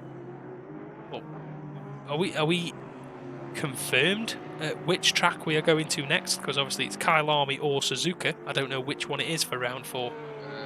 Me neither. It will be both of them. Because we were waiting for the announcement of the Intercontinental GT Pack, but I think, let me check if I can get the announcement that we have done on Facebook some days ago, because we announced the confirmation of the new tracks, because came out the Intercontinental GT Pack, so let me check. Either way, we're going to have some fantastic racing around 2 new circuits, and I'm going to be very intrigued to see not only what the pace setters are doing, but also what the racecraft's like around those tracks. Just on board here with we've had a massive problem for Capoccia. He's got a drive-through. What have we just been saying? We've just been saying about track limits and how they can ruin your race. And Capoccia now, after his earlier spin, and he's obviously been pushing hard, trying to catch up to Ciclari. He's got it down to 6 seconds from 8 seconds, and he's extended his lead to 14 seconds ahead of Montalbano. But that's now going to hand Montalbano 4th place, I would think, because a drive-through penalty is going to cost you at least 20 odd seconds, maybe even 25. So where's Dondi in all of this? We need to see what the gap to Dondi is. Should be 7, 5, 6, 7, let's see, seconds behind, so maybe Capoccia could lose just 1 place. Yeah, potentially 1, maybe 2 places for Capoccia, which is going to be very annoying. But again, 6th place though, when we talk about the championship and the points that you're earning, it's definitely worth him obviously finishing in 6th place. better than a DNF anyway, and he's going to dive straight in and serve his penalty right now. He's attacking the pit in, which he does. So actually, yeah, I think he probably will only lose 1 place because Dondi is actually 35 seconds behind Montalbano. So it's only going to cost him 1 place. He will still finish in the top 5, hopefully, with 15 minutes to go. But very annoying for Capoccia more than anything after having a good race. Only 1 mistake with that big slide, turning into a bit of a half spin. Montalbano just passed now on the straight of the pit lane, and Capoccia is coming out now from pits.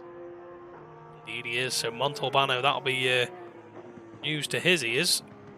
In terms of championship points, it's 2 points loss.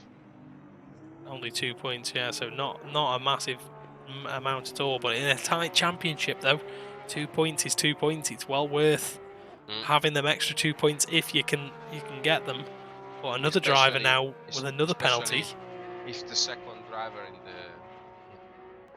driver standings is winning the race, and it's likely to get to you the 10-11 points that actually are separating the first from the second driver in the driver standings of the championship.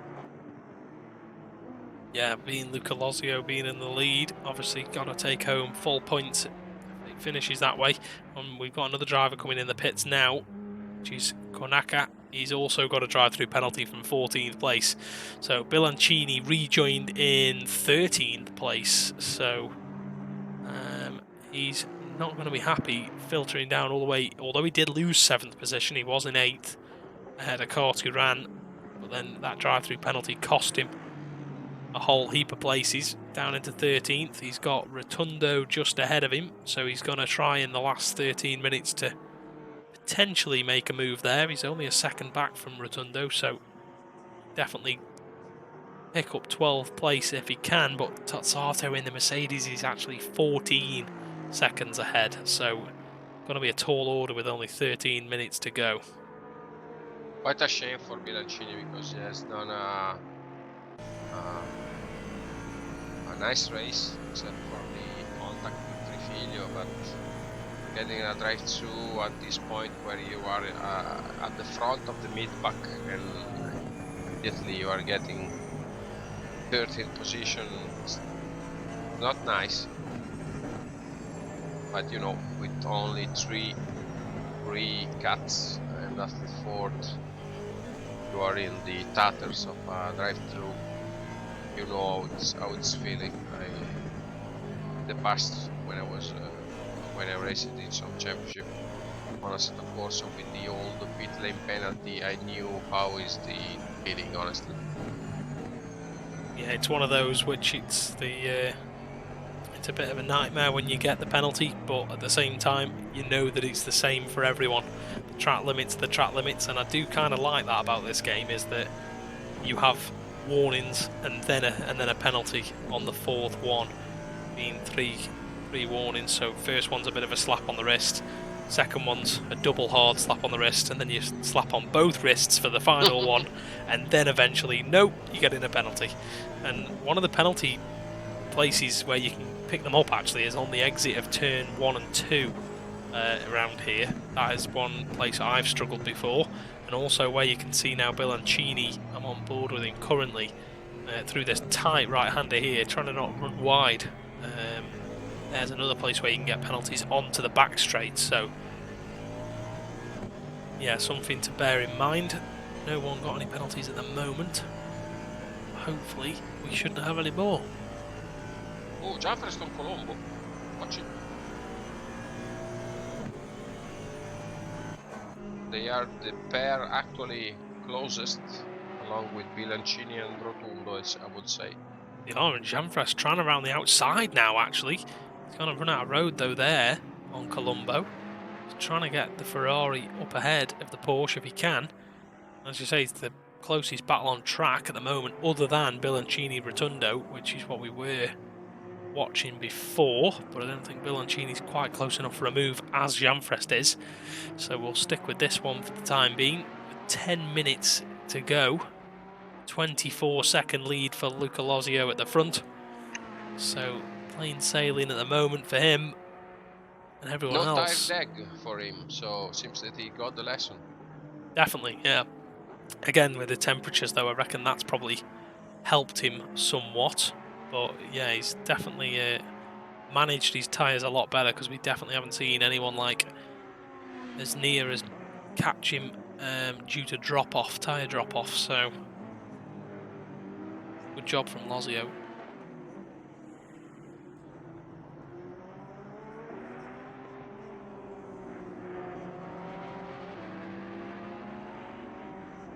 Janfrest actually a little bit further back now. He's struggling to stick with Colombo there through the first sector, but let's see if the Ferrari now can stretch its legs down the long straight.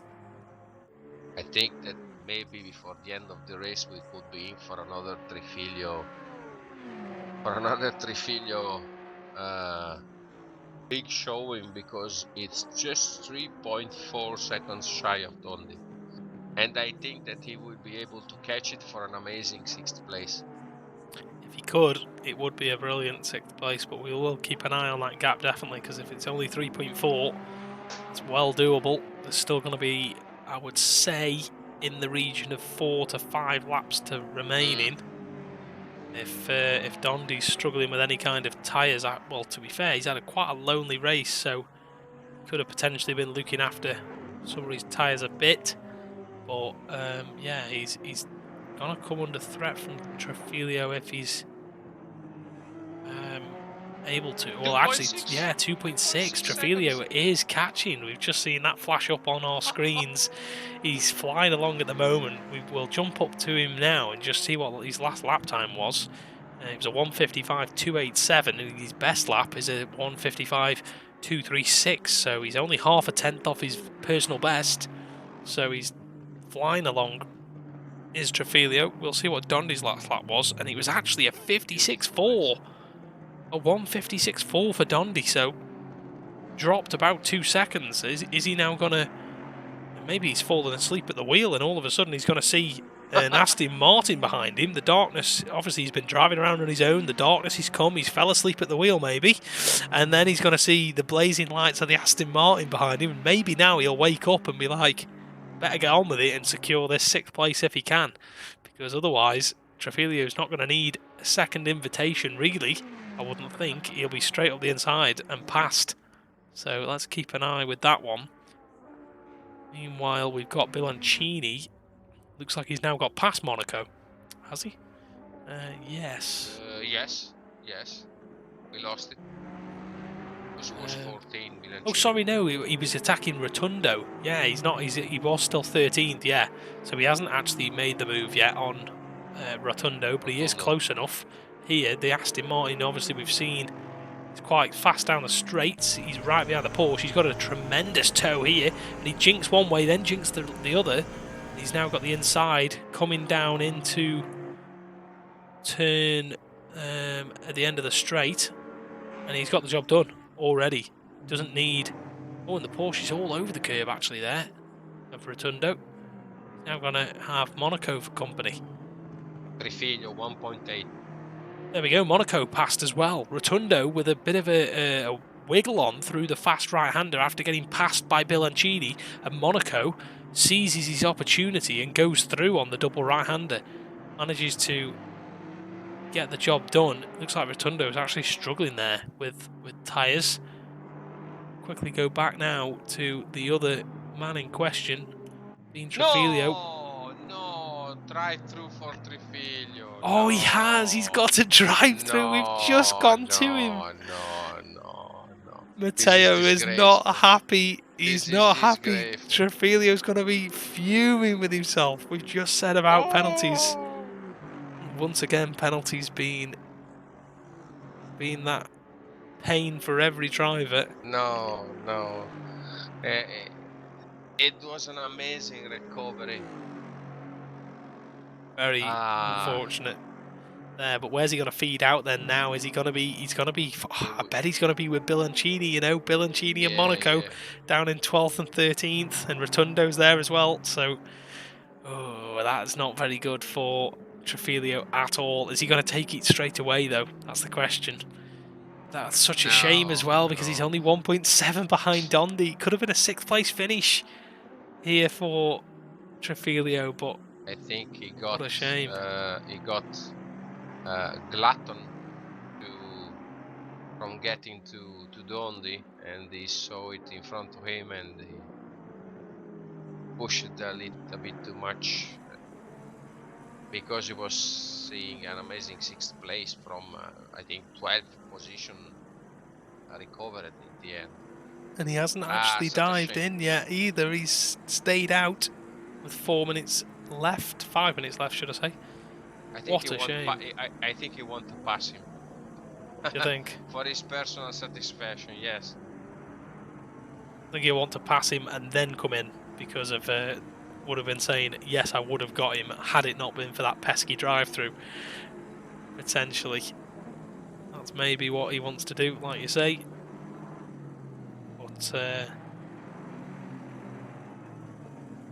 nevertheless, still a great drive from Trafilio, even though he's now picked up at the drive-through and it's going to drop down the order a bit. It's still been a good race from him. We've got Jean-Fres now on the back of Colombo once again for that tail end of the top 10. 9th and 10th place. 4 minutes to go. Moment, 4 minutes to go indeed. So it's going to be probably 2, maybe 3 laps, depending on where the leader is. Of Lozio. Jean-Fres trying to pick up the toe if he can on Colombo. Colombo's moving around on the straight to try and break the slipstream, but the Ferrari's coming now. They're into top gear, and the Ferrari closing, but probably not going to be able to be close enough. Or maybe he is. He has actually managed to get alongside just as he go into the braking zone, but not quite managing to get the job done. But is Jean-Fres going to now send it up the inside? No. Dondi has made a mistake. This sign has gone very, very wide. And I think that Dondi is about to get in danger of Carturan. Yeah, Carturan is there in the Aston Martin. You're right. Trafilio's obviously he now got past Dondi as well, which was sort of inevitable. And is Trafilio going to pit now? No, he isn't. Carturan, 3 minutes to go, probably 2 laps is what Carturan has got a shot at Dondi. Let's just see now. He's trying to get the most of the gap he can from the midfielders around Bilancini, and he has only 1 lap to serve it, because there are, I think, just 2 laps until the end of the race, because we are 2 minutes 24, so there will not be another lap other than this one. Oh, Trafilio almost lost it. Carturan now right on the back of Dondi, as you can see here. He's gonna easily get the job done now. I think tyres have completely gone for Dondi. He's really struggling now, but he'll still be a net 7th even if he does lose this position with Trafilio's penalty. And here comes the Aston now. He's got the slipstream, he's got the inside line, and I think that's probably going to be job done. Let's just see now if Dondi does fight it around the outside at all. And he doesn't. He does just slot back in behind. Knows that his day is done on those tyres, and he's going to take home the points instead. But Carturan with a fantastic drive as well, really, from his starting position. I think he was down somewhere outside the top 10 as well, managing to get himself up into 7th place. So really good effort from him. What a shame for Trafilio. And that'll potentially as well be a net 6th as well, because of Trafilio's penalty. He drove beautifully.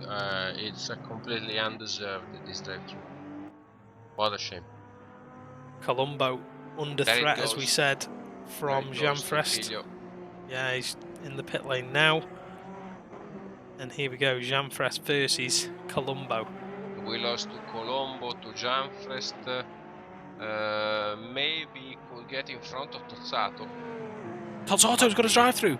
Tozzato has a Also, drive-through as well. amazing. Yes, with 46 seconds left on the clock, Tozzato picks up a penalty, and now we've got the notification for the leader is on the final lap. So this is it, So basically. Trifiglio should come in front of Bilancini. Yes, he will make it. He's coming out now, so Trifiglio he will be 11. Yeah, that sounds about right to me. Tozzato now in the pit lane as well, which is a shame for him. Another late person to get a penalty, which is not good. But this means now this battle here is for 8th and 9th place, the Colombo-Janfres battle. Let's see now if Janfres can get any kind of slipstream on the Porsche ahead of him. He's been looking to try and get the job done, and this is not going to be their final lap because Lozio, I believe, is behind them. Is he? Could be. Yes, he is. Lozio is behind them. So for the final lap, Janfres, this is the penultimate lap. So if he doesn't get the job done here, he's got one more lap. But he is trying around the outside now. Is he going to be brave enough to hang it all the way around? It is. No, not quite. But he is still side by side with Colombo. Colombo holding the inside nicely though. Is he going to run wide here and allow Janfres a bit of a cutback? Not quite. Janfres trying every which way to get past the Porsche, but can't manage it. He's really struggling to get the track position. We'll quickly go back now to this man, Luca Lozio, because it is his final lap. And he has driven absolutely brilliantly to pull out nearly a 30-second lead. Flawless. He's managed, flawless drive, as you say. And he's going to come to the inside pit wall with a bit of swerving as well for good measure, and rightly so. There's the checker flag, and Luca Lozio wins round number 3 of the esports series.net championship on Assetto Corsa Competizione. Absolutely brilliant driving from him. And we're waiting 30 seconds now for Nerby, who's in the final corner.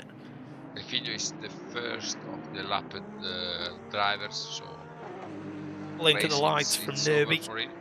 He's on his debut managed to get P2, obviously got the pole position, and then has come home in P2. Ciclari now, we wait on him. He is 3rd place at the moment. He's got, to be fair, Montalbano has obviously made it past Capoccia, but Montalbano was on a charge at the end there. He was only 3 seconds behind Ciclari in the end. Here is Ciclari across the line in his debut as well today. But actually, Montalbano's ahead of him. What has happened there? I Montalbano don't know.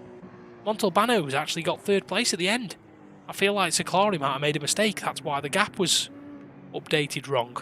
But yeah, the standings say Montalbano 3rd, Ciclari 4th, Capoccia in 5th, and then you've got Carturan.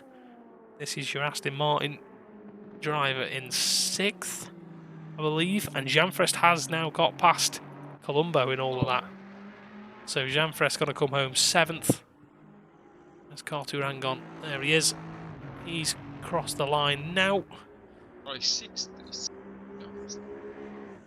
Well, that's because someone left the game after, I think. Okay, yeah. Yeah. So Janfres will come home in 7th position. And then It's you've got, Capoccia that has left, yes. Yep. And then Colombo has, for some reason, dived into pit lane from 7th. What a shame for 8th. what a shame for Trifiglio, for Capoccia, for Tozzato. A lot of people got drive-thrus that has ruined the race, basically. Yeah, it did very much so because of the track limits. But there's your final standings in round 3.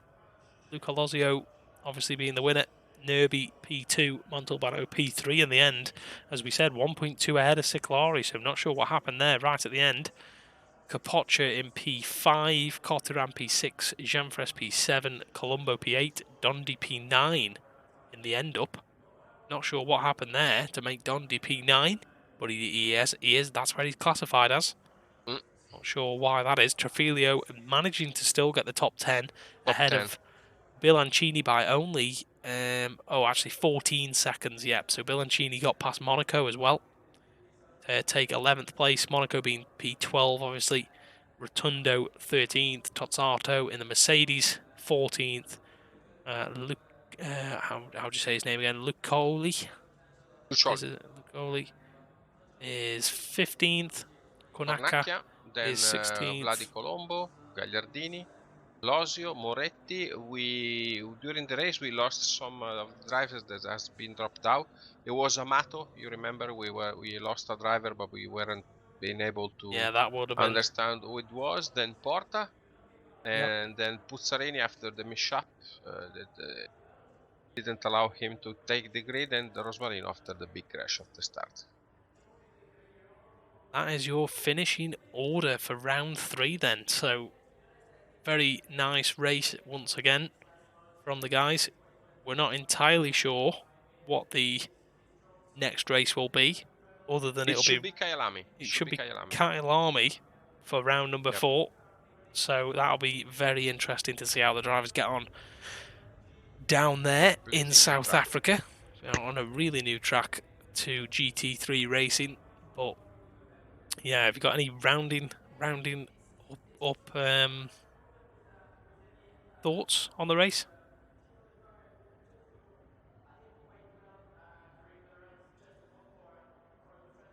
Ooh, Matteo?